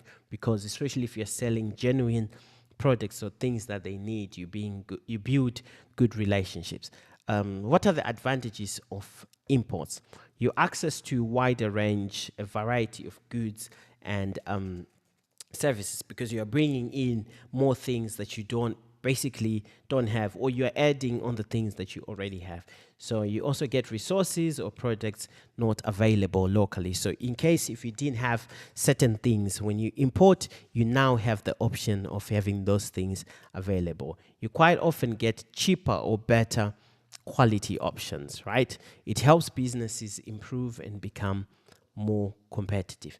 The disadvantages of exports are dependency on other countries' demand, right? So what this means is maybe they don't have a demand, maybe they don't need it, you cannot export, right? You only need to wait when they need it, that's when they buy it from you, right? So you only export when there's a demand. When there's no demand, when people don't need that product, when the country doesn't need that product, you don't sell, right? Facing strong competition in global markets, you're not the only one selling that particular product or service. There's also other companies. So there's, depending on the quality and the price, you might lose to a competitor. Changes in foreign currency rates. So the foreign currency, because you're dealing with US dollars, euros, the rates may fluctuate, which may cause for you to decrease or increase the price. High transportation and trade costs, depending on what's happening around the world, your high transportation costs might increase, especially if the fuel prices or the oil prices increase. And then also there's what we call trade costs, right? The disadvantages of imports are dependency on other countries for important goods. So in case if you don't have such important goods as technology or some certain set of services, you have to depend on other countries. What if they don't produce? What if they don't want to sell? That means you're going to end up without having anything. It can hurt local businesses and jobs, right? Outflow of money to other countries. You're using your foreign currency to engage into buying into this foreign trade when you're importing. So there's a lot of outflow of foreign currency to other countries. Risk of price increases for imported goods. Why is there risk of increase for imported goods? Because the prices fluctuate. Maybe the trade cost goes up. Maybe the transportation cost goes up. So therefore, if you import something and the expenses goes up, obviously you need to increase the price as well. But what are the benefits to a country under exports? The benefits that a country receives under exports are things such as it improves balance of payment, increases national income and GDP because you're selling outside. It strengthens the country's industry. It enhances the country's reputation globally, especially if you're selling something genuine, authentic. You will have good relation and your reputation is acquired in a good way globally. Under imports, it improves standard of living, right? It supports industries that need foreign materials that you cannot produce locally in your own country. It encourages innovation and competition, provides more choices for consumers. Now there is options because of imports. And why are they important to a country? Exports are important to a country because they help a country grow economically. They support jobs and reduce unemployment, allows a country to use its strength. So if you're good at something, you make more of that and you sell it to other countries. You promote global cooperation and stability, especially if it's genuine, you produce on time, if it's really in high demand, you have a global cooperation with other countries and you have stability of money coming in from time to time. Why are imports important for a country? It meets the needs of people and industries. It supports development and modernization.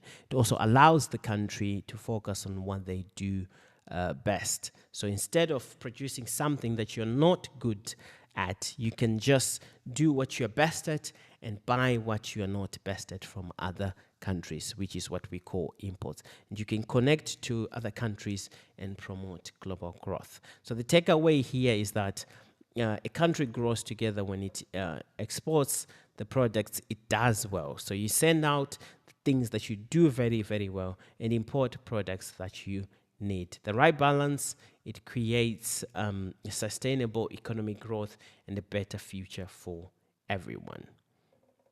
So let's look at outsourcing and offshoring. Outsourcing means a company hires another company or a person to do a business activity. So when you outsource something, you hire another company or a person to do a business activity for you. This can be inside the country or outside the country. So instead of doing everything by yourself, a company can pay another company to provide a service, right, for them. The outside company can be in the same country, which is what we call domestic outsourcing, or it can be in another country, which is what we call international outsourcing. So let's say we have a corporation, a big corporation, and we want people that can cook food during lunch, breakfast, and dinner for our company. Instead of doing that on our own with our internal staff, we can have an outsourcing food company, a catering company to come in and cook for us and do things for us. Offshoring, on the other hand, means moving a company's business activities to another country, maybe production. So if we are a clothing company, we can offshore the factory to another country where it is cheaper to make the clothes, where the labor is cheaper. So a company moves some operations overseas because other countries may offer lower cost, skilled workers, better resources. The company may still own and control the operation. So outsourcing is we just hire another company, either internally, either domestic or internationally, to do a business activity for us. Offshoring, on the other hand, we are moving the business activity outside to another country. And examples of outsourcing would be McDonald's hires another company to clean its restaurant. So this can be done domestic outsourcing. So instead of having internal people do that, you hire a different company to come in and clean for you. Apple hires another company to provide customer service, right? This can be done internationally, international outsourcing. So instead of having your customer support in America, in California, you can have your customer support in India, you can have your customer support in Czech Republic, you can have it in Bratislava, in Slovakia, in other countries like that. A clothing company hires another company to make its uniforms, right? You can send outside, outsource. Maybe a clothing company you can outsource to Vietnam so that they can make your uniforms for you. Advantages of outsourcing is lower costs, access to experts in other countries. You can save time, you can focus on the main business. Disadvantage though, you might have less control.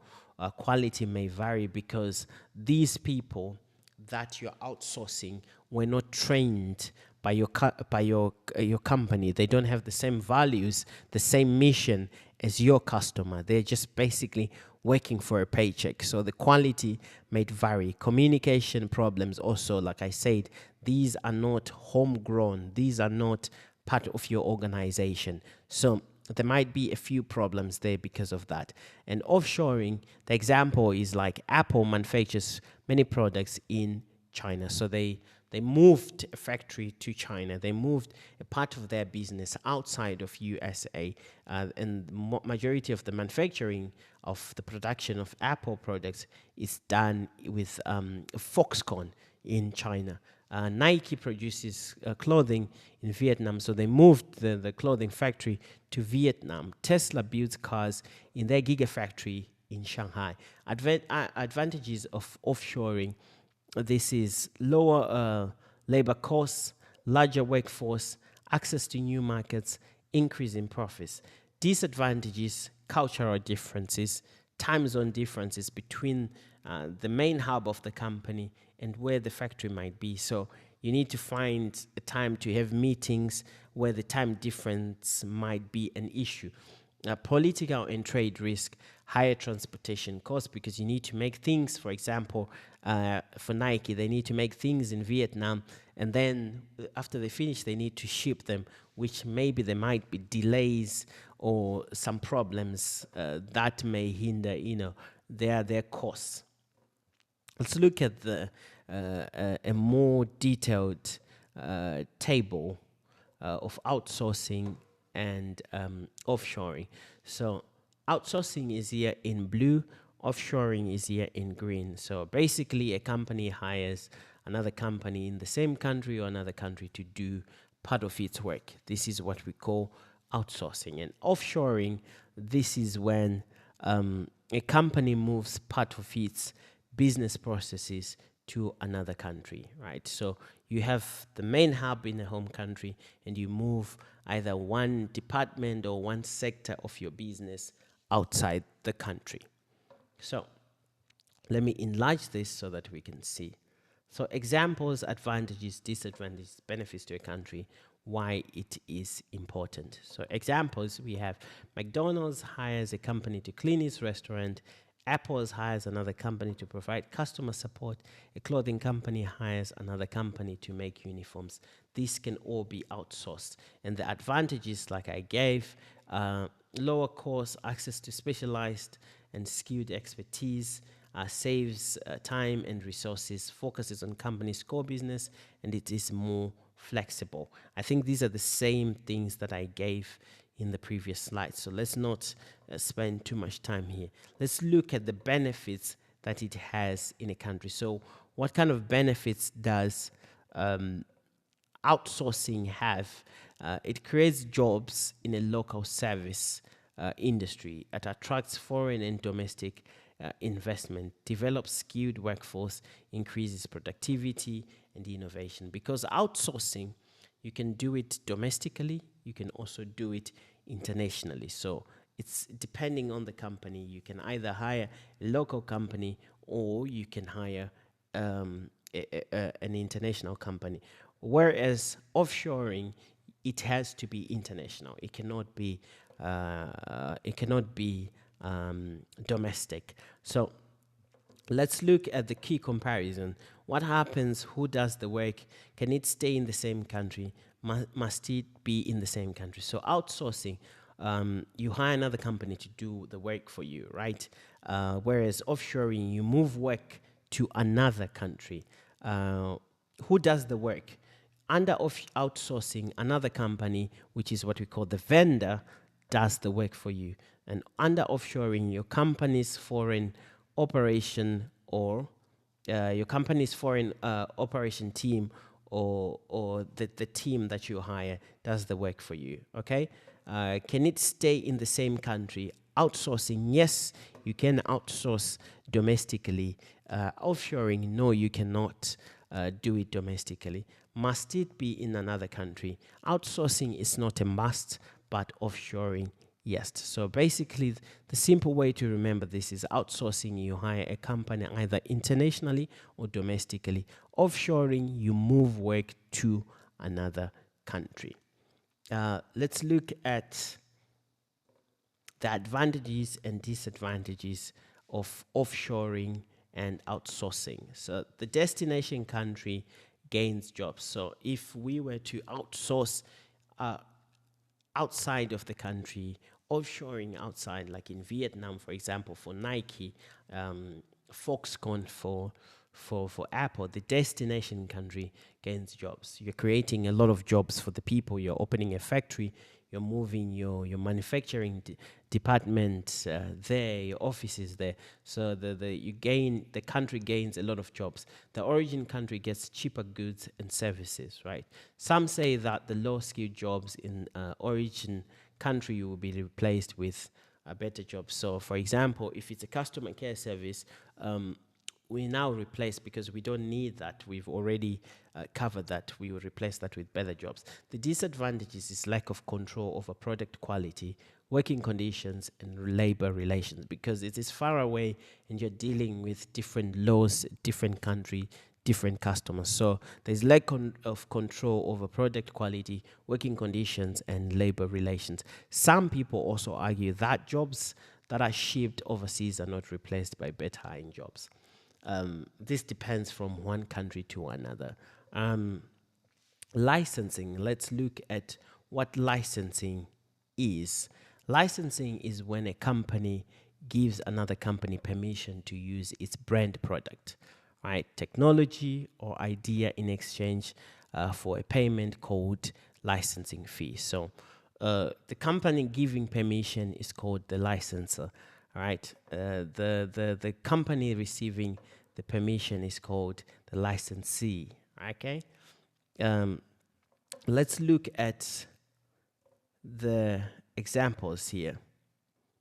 So Disney owns Mickey Mouse, Frozen, The Lion King, which I think these are popular figures. Everyone knows Mickey Mouse, Frozen, and The Lion King. A toy company wants to make Mickey Mouse toys. So Disney says, yes, you can make Mickey Mouse toys. However, you need to pay us what we call a licensing fee. So Disney is the licensor and the company is the licensee.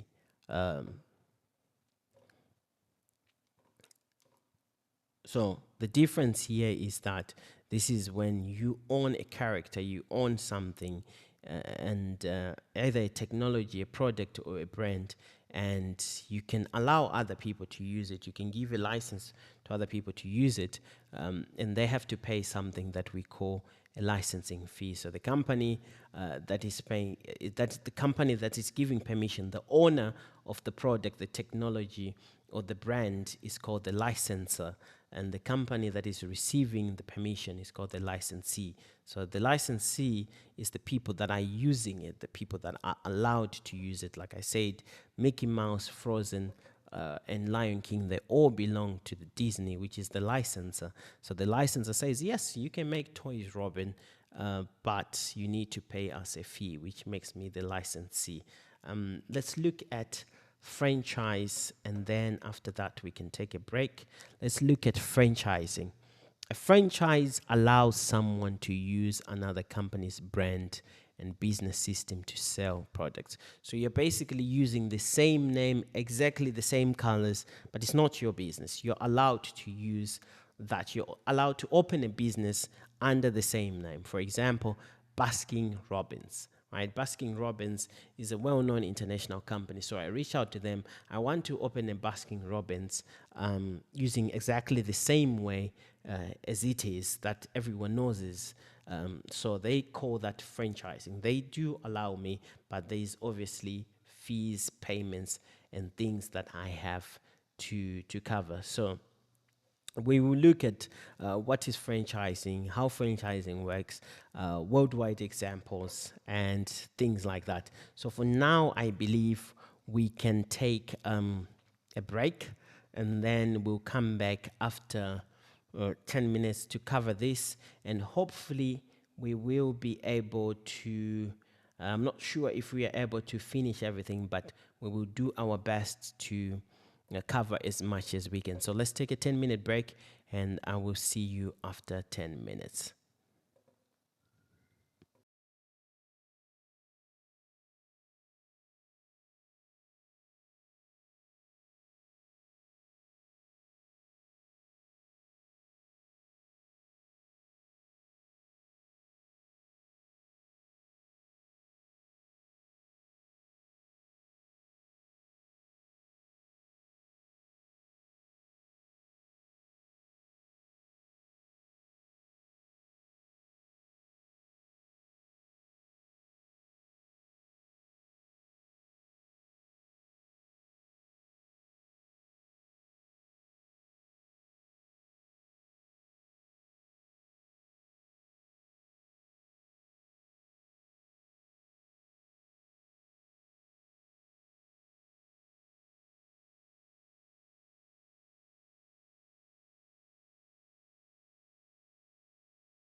Okay, so let's continue.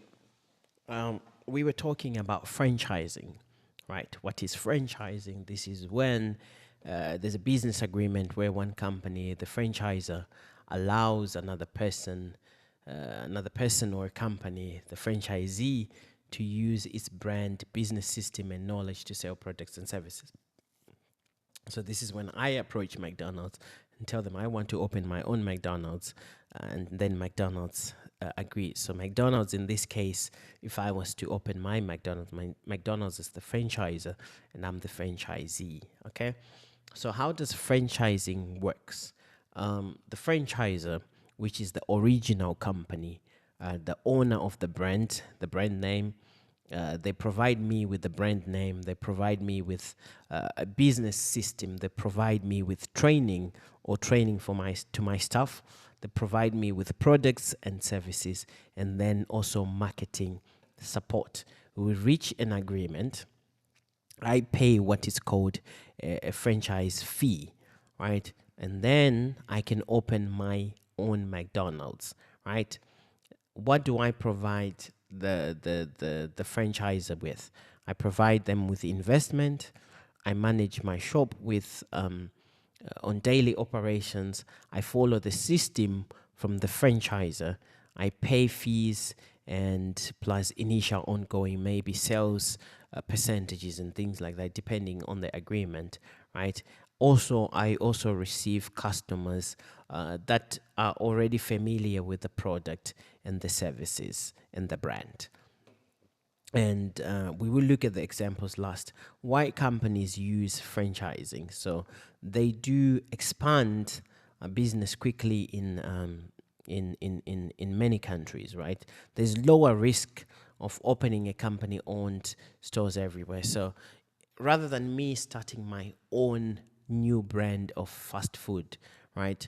That would take me time to attract people. That would cost me a lot. That might fail. If I open a McDonald's, it's well known. Chances are the moment I open it, people recognize it and then they'll just walk in and start buying. Rather than me starting my own brand, which is called Robin Burgers.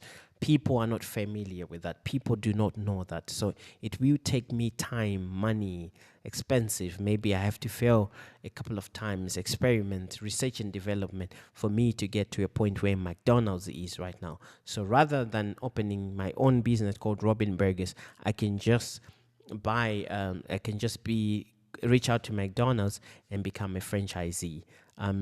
So that's where the lower risk is. I can also use local people's knowledge and investment because it's already opened. It's already been in the market for quite some time. What are the benefits that both parties get?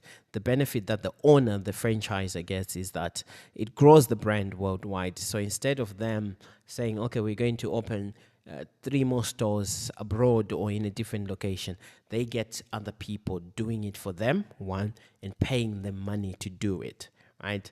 They can earn franchising fees and royalties. So people open the shop and they still pay you. Increase brand recognition. More and more people will get familiar with the brand. They know the brand under the expense of me, not the expense of McDonald's.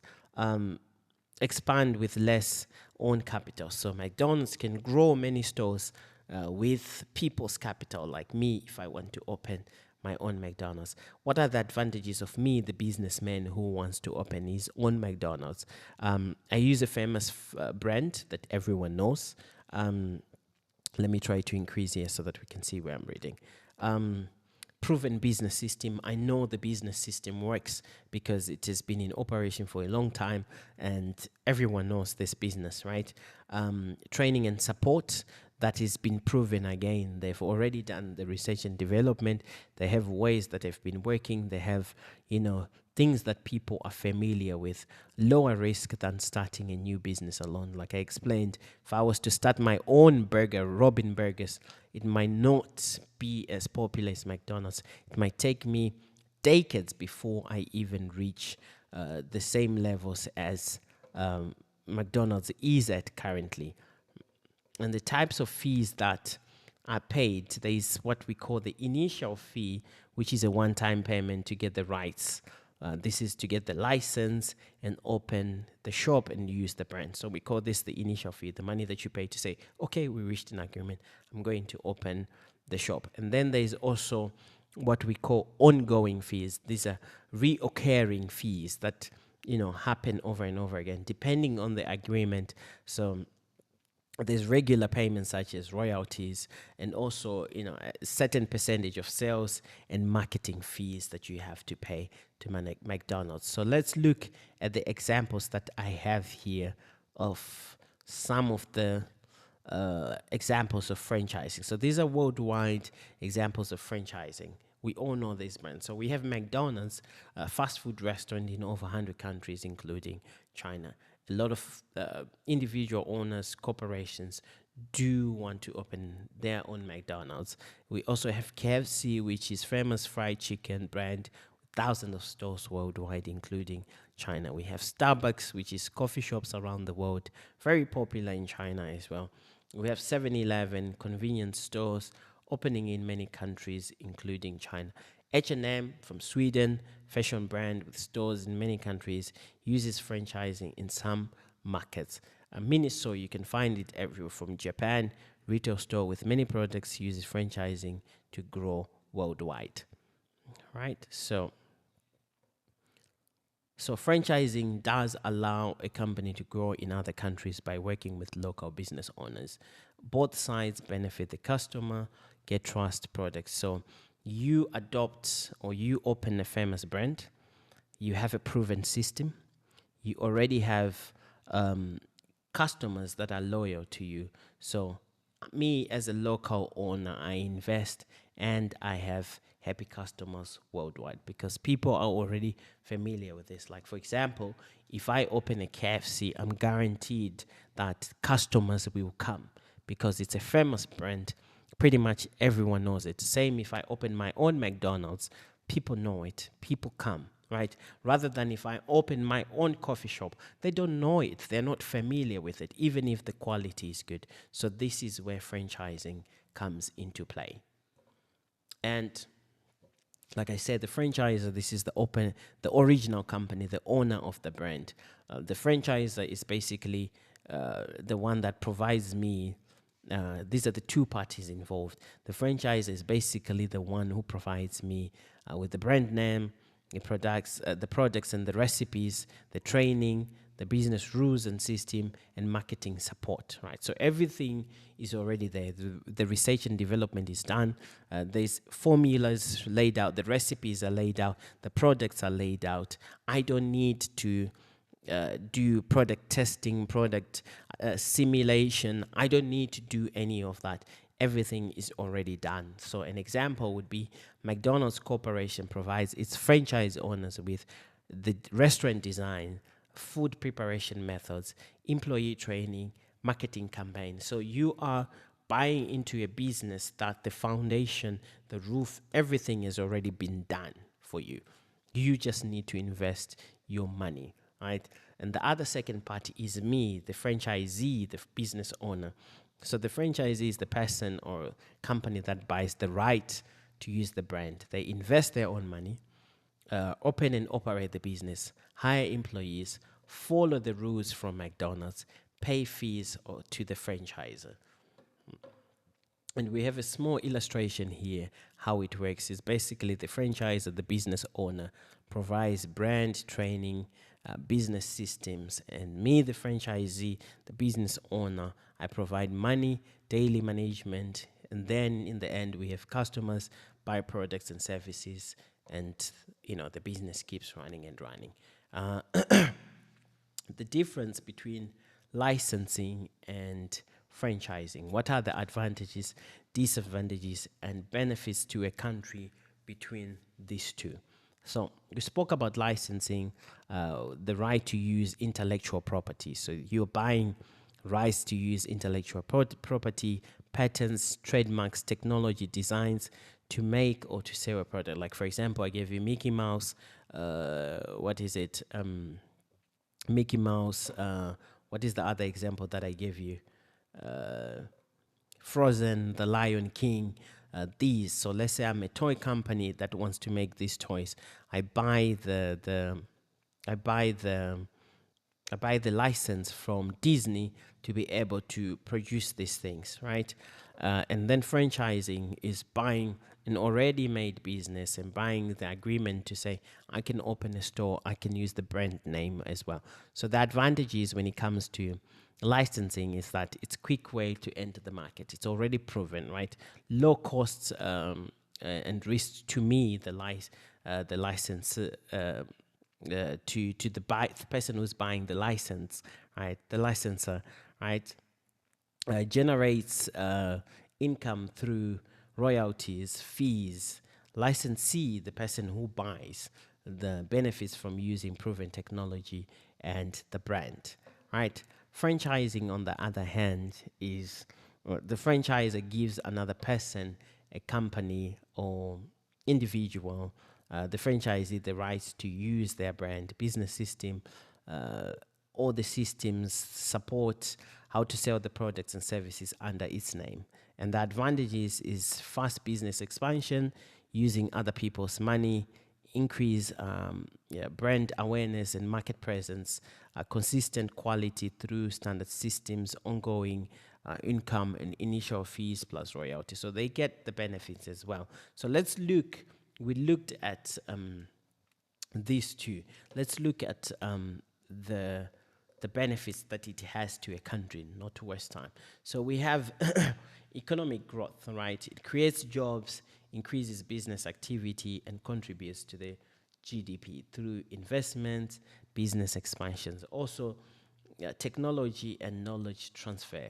Introduces advanced technology, modern management skills, and best practices. So, for example, if I was to open a franchise of McDonald's in a remote area, for example, in Africa, it introduces something new, something that maybe in that remote area people haven't seen or haven't experienced, right? More choices for consumers. If you bring in a KFC into a new region, it brings better product services, improves quality and variety of products that are available. You also have foreign exchange of income, and then you also offer support for local businesses and regional and global competition. So those are the benefits that it has to a country. So the advantages for the franchisee is that he uses an established brand. There's lower risk than creating a new business. Instead of using my own money, a lot of investment to open a business, I can just buy something that is proven, something that is already working. I receive training and support, easier to attract customers because they're familiar with the brand. Advantages to the franchisor, expands into new markets faster. So the company, the owner of the brand, is like sort of distribution. It goes into different places with other people's investments, not from its own pocket. It earns franchise fees, so it earns money from that. It grows the brand globally because of other people that want to open the same shop. It uses local owners' investment money. Licensing and franchising advantages of franchising. Disadvantages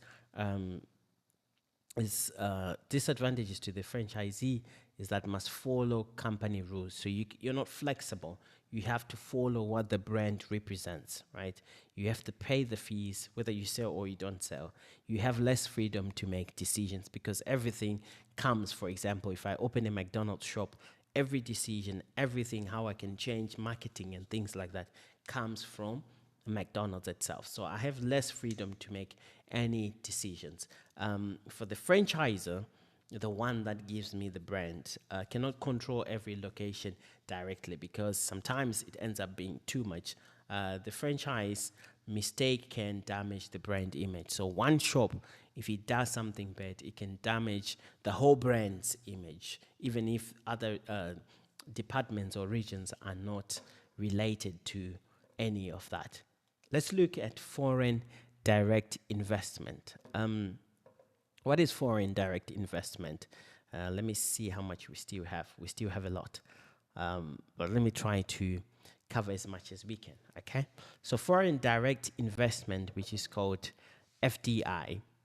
FDI happens when a company from one country invests money to own or control a business in another country. So somebody invests money, right, from one country to another country to own or control a business in one country. So a business or a person in another country invests his own money in a company or in another country to control a business, right? To own or control a business. So instead of selling products to another country, a company creates stronger connection by, for example, building a factory, opening a branch or office, buying another company.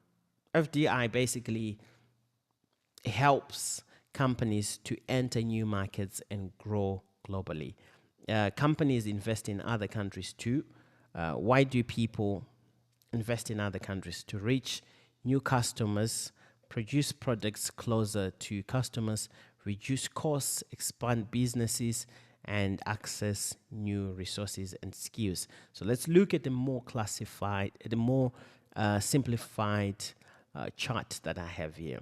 Okay, so examples from around the world is you have Toyota. Toyota invested, a factory in the USA. So Toyota built car factories in USA. Why? To be closer to its customers and reduce costs. So instead of doing it in Japan, they realized that if we make cars in Japan, we'll need to ship them to America. It creates, unwanted delays, costs. So instead, they looked at where they had a huge market share. They built a factory there, and also from USA they can ship to Europe, they can ship to Africa, then ship to other countries. Samsung, same. From South Korea, they invested in a large factory in Vietnam. Why? Because lower cost, and also they get skilled workers. And then if you look at Starbucks, Starbucks opened many coffee shops in China because remember we spoke about these growing top 5 growing nations, economies that are very huge.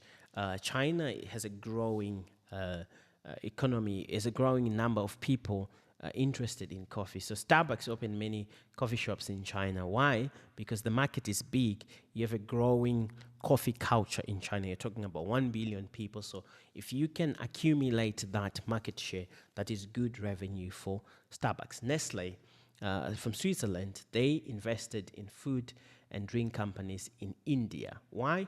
Again, large population and high demand.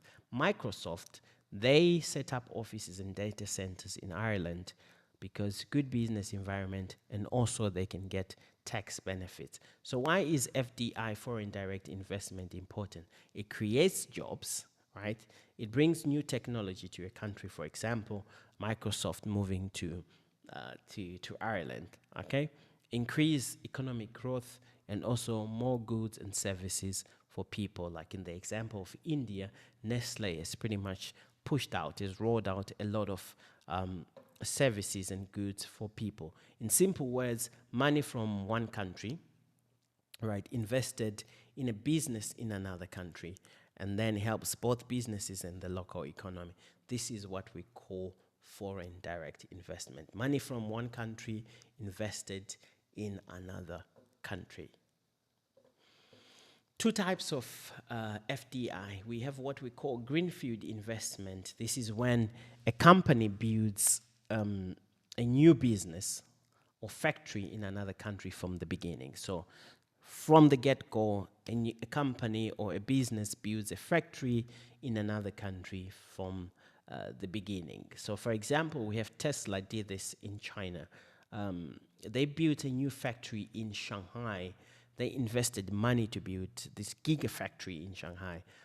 They built a production plant that produces electric cars for China and the global consumers. This is called greenfield investment. So there wasn't a factory. Tesla said, okay, we're going to build a factory in Shanghai, and they built the factory. This is what we call greenfield investment.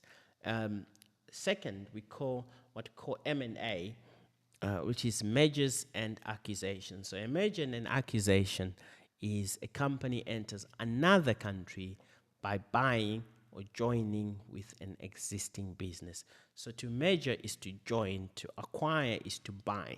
Okay? Merger is to join one company and one company together. To acquire is to basically buy another company. So, example, we have Geely bought Volvo. Geely Motors bought Volvo. So Geely is a Chinese company that bought Volvo, a Swedish company. So Geely acquired Volvo cars, and what happened is that the Chinese company invested in a foreign country, gained technology and global experience, and expanded internationally.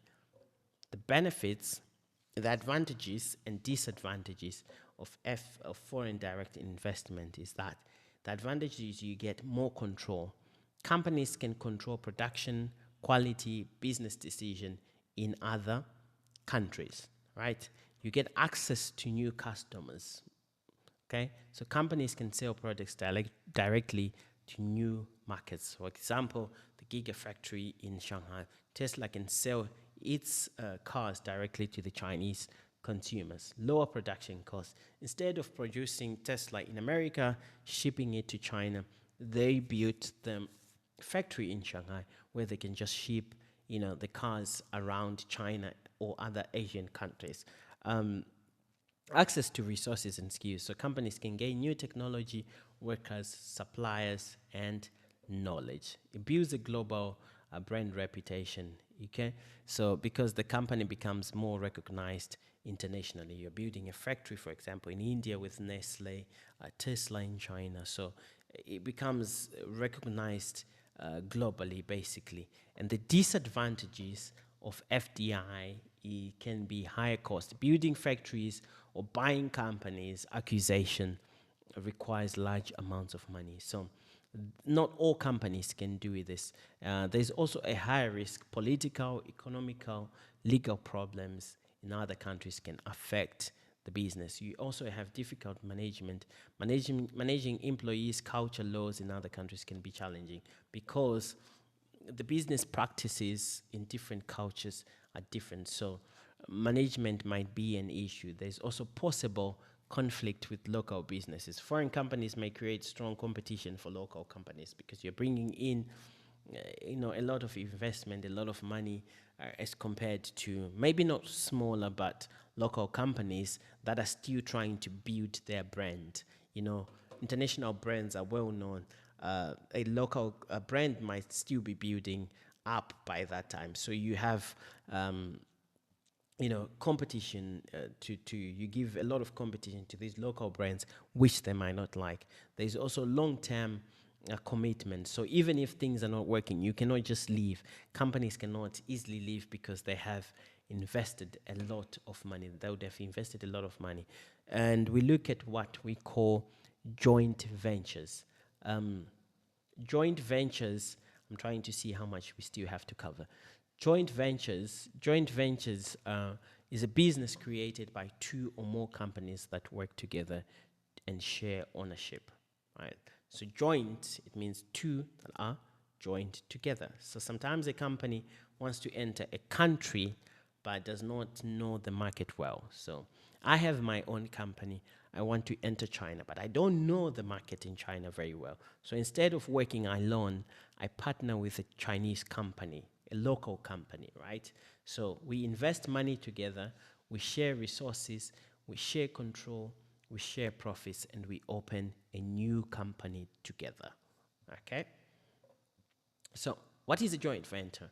A joint venture is when two companies from two different countries or different companies work together to start a new business. So I say, hey, I want to open a business in China. You already know China. Let's open a business together. So this is what we call a joint venture. So let's look at the real examples from around the world. Under automotive industry, we have BMW and Brilliance Auto. BMW from Germany, Brilliance Auto from China.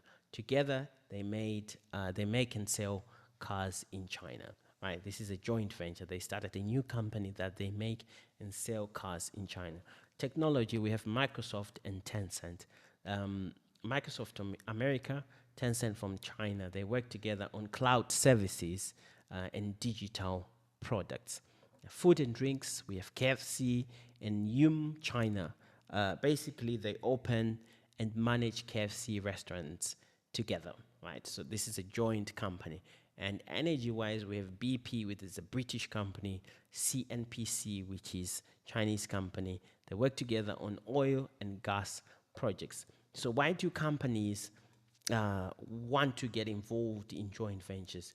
You enter new markets easily, you share money and costs, you share skills and technology, you also reduce risk and learn faster together. So basically, you have company A and company B, they make a new business, and it's a win-win situation for both of them. So joint venture is two companies that making a new company, and then they work together, grow and succeed together. So this is just a framework of how it happens. Company A plus company B, they have a new company, and then they share investment, resources, profits, and the risk that comes out of it. And why do companies create joint ventures? Like I said, local market knowledge. The local company understands customers' culture, business practices, local laws. An example, a foreign company entering China may work with the Chinese company that understands the Chinese market. So if I'm a foreigner and I want to work, open a business in China, I can start a new business with a Chinese company that understands the market. We can also share the costs. So instead of me investing 100%, the Chinese company can invest 50, I invest 50, and then we make our joint business. We also have access to local networks such as suppliers, business contacts, location, government relations, because already the local company would have established all of these things. What are the advantages and disadvantages of these two? So advantages of joint ventures is you access to local knowledge, you share costs and risks, easier entry into new market, and you access to new technology. You access to new technology and resources. On the other hand, though, the disadvantage is that partners may disagree, profits must be shared, less control compared to owning and doing the business alone, because now you have partners.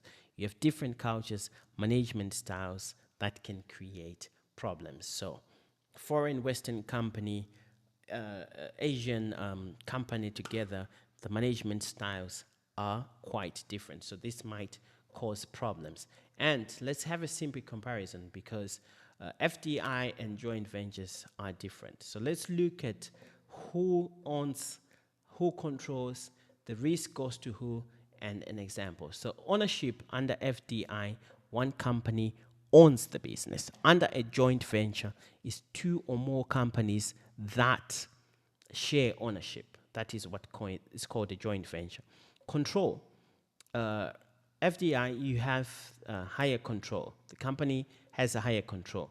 The control here under joint venture is shared, because we're talking about two or more companies that have formed a new company together. The risk, the company here under FDI takes most of the risk. Under joint venture, the risk is shared since there's two or more parties involved. An example is Tesla building its own factory in Shanghai. So you can see why the risk goes mostly to Tesla.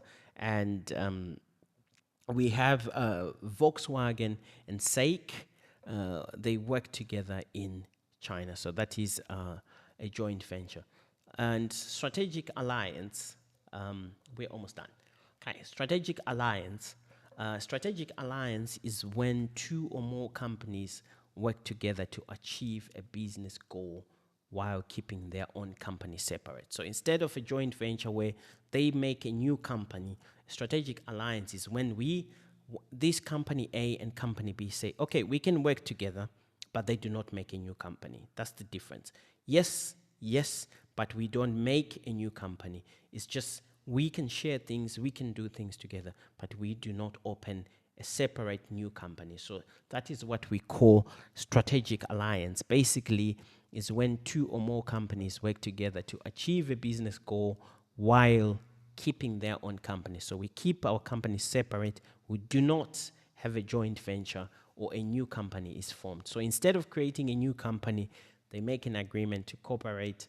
They may share technology, knowledge, customers, resources, marketing, distribution networks, and the companies still remain independent. Why do companies create strategic alliances? Basically, same thing, to enter new markets, to reduce the risk, to share resources. So one company, this is the most important, one company might be good at technology, might be very, very good at technology, or they have technology. Another company has strong customer network. So now we have technology, we have strong customer network. We can interchange this data, we can interchange this knowledge. This is why strategic alliance is very important, and why companies want to enter into a strategic alliance. So let's look at what strategic alliance is. So basically, how does it work? So company A has strength maybe in one area, and company B has strengths in a different area. They do form what we call strategic alliance. They share the resources, skills, markets to reach common goal, but do not create a new company. And why do companies form strategic alliance? Basically, they enter new markets. To enter new markets, share resources, reduce risk and cost, innovate, and grow faster. And let's look at some examples that we have here. Starbucks and Alibaba. Starbucks works with Alibaba to use its digital technology and delivery platforms in China. So better customer experience, online ordering, and delivery services. So if you look at Starbucks, they want to reach to a lot of customers. They want to deliver faster. Alibaba is very good at that. BMW and Toyota work together. They work together on developing hydrogen fuel cell technology for cleaner energy. So instead of doing it on its own, they share technology and speed up the innovation. Maybe that innovation was going to take years, but now that they're working, two of them, it's going to take less time. Huawei and many telecom operations.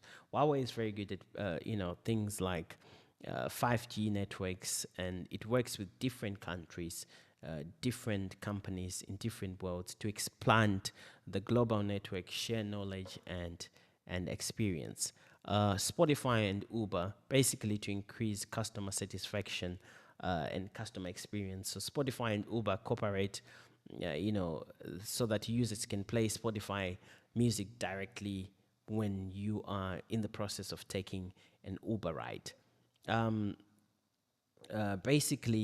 Let's look at strategic alliance versus joint venture. So is there a new company that is formed, ownership, control, risk, and examples? So under strategic alliance, new companies created? No new companies created. They work together, but they do not create a new company.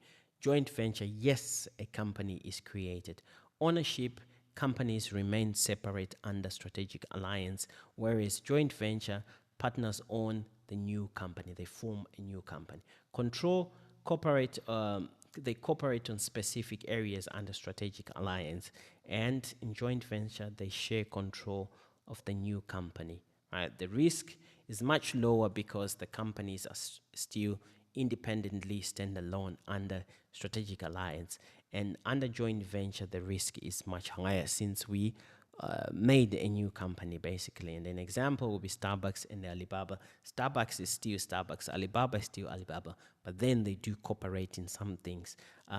SAIC and Volkswagen China, they've pretty much made a new company that they build factories and they produce cars and things like that. So the key takeaway is that different strengths work together and achieve a common goal. So the Starbucks example in Alibaba that I just gave you. So basically the coffee brand, Starbucks has a coffee brand. They have store experience. Alibaba has the technology, delivery system, and online platforms. So customers could order through Starbucks digital products. They work together, but Starbucks and Alibaba remain separate. Let's look at the last slide, advantages and disadvantages of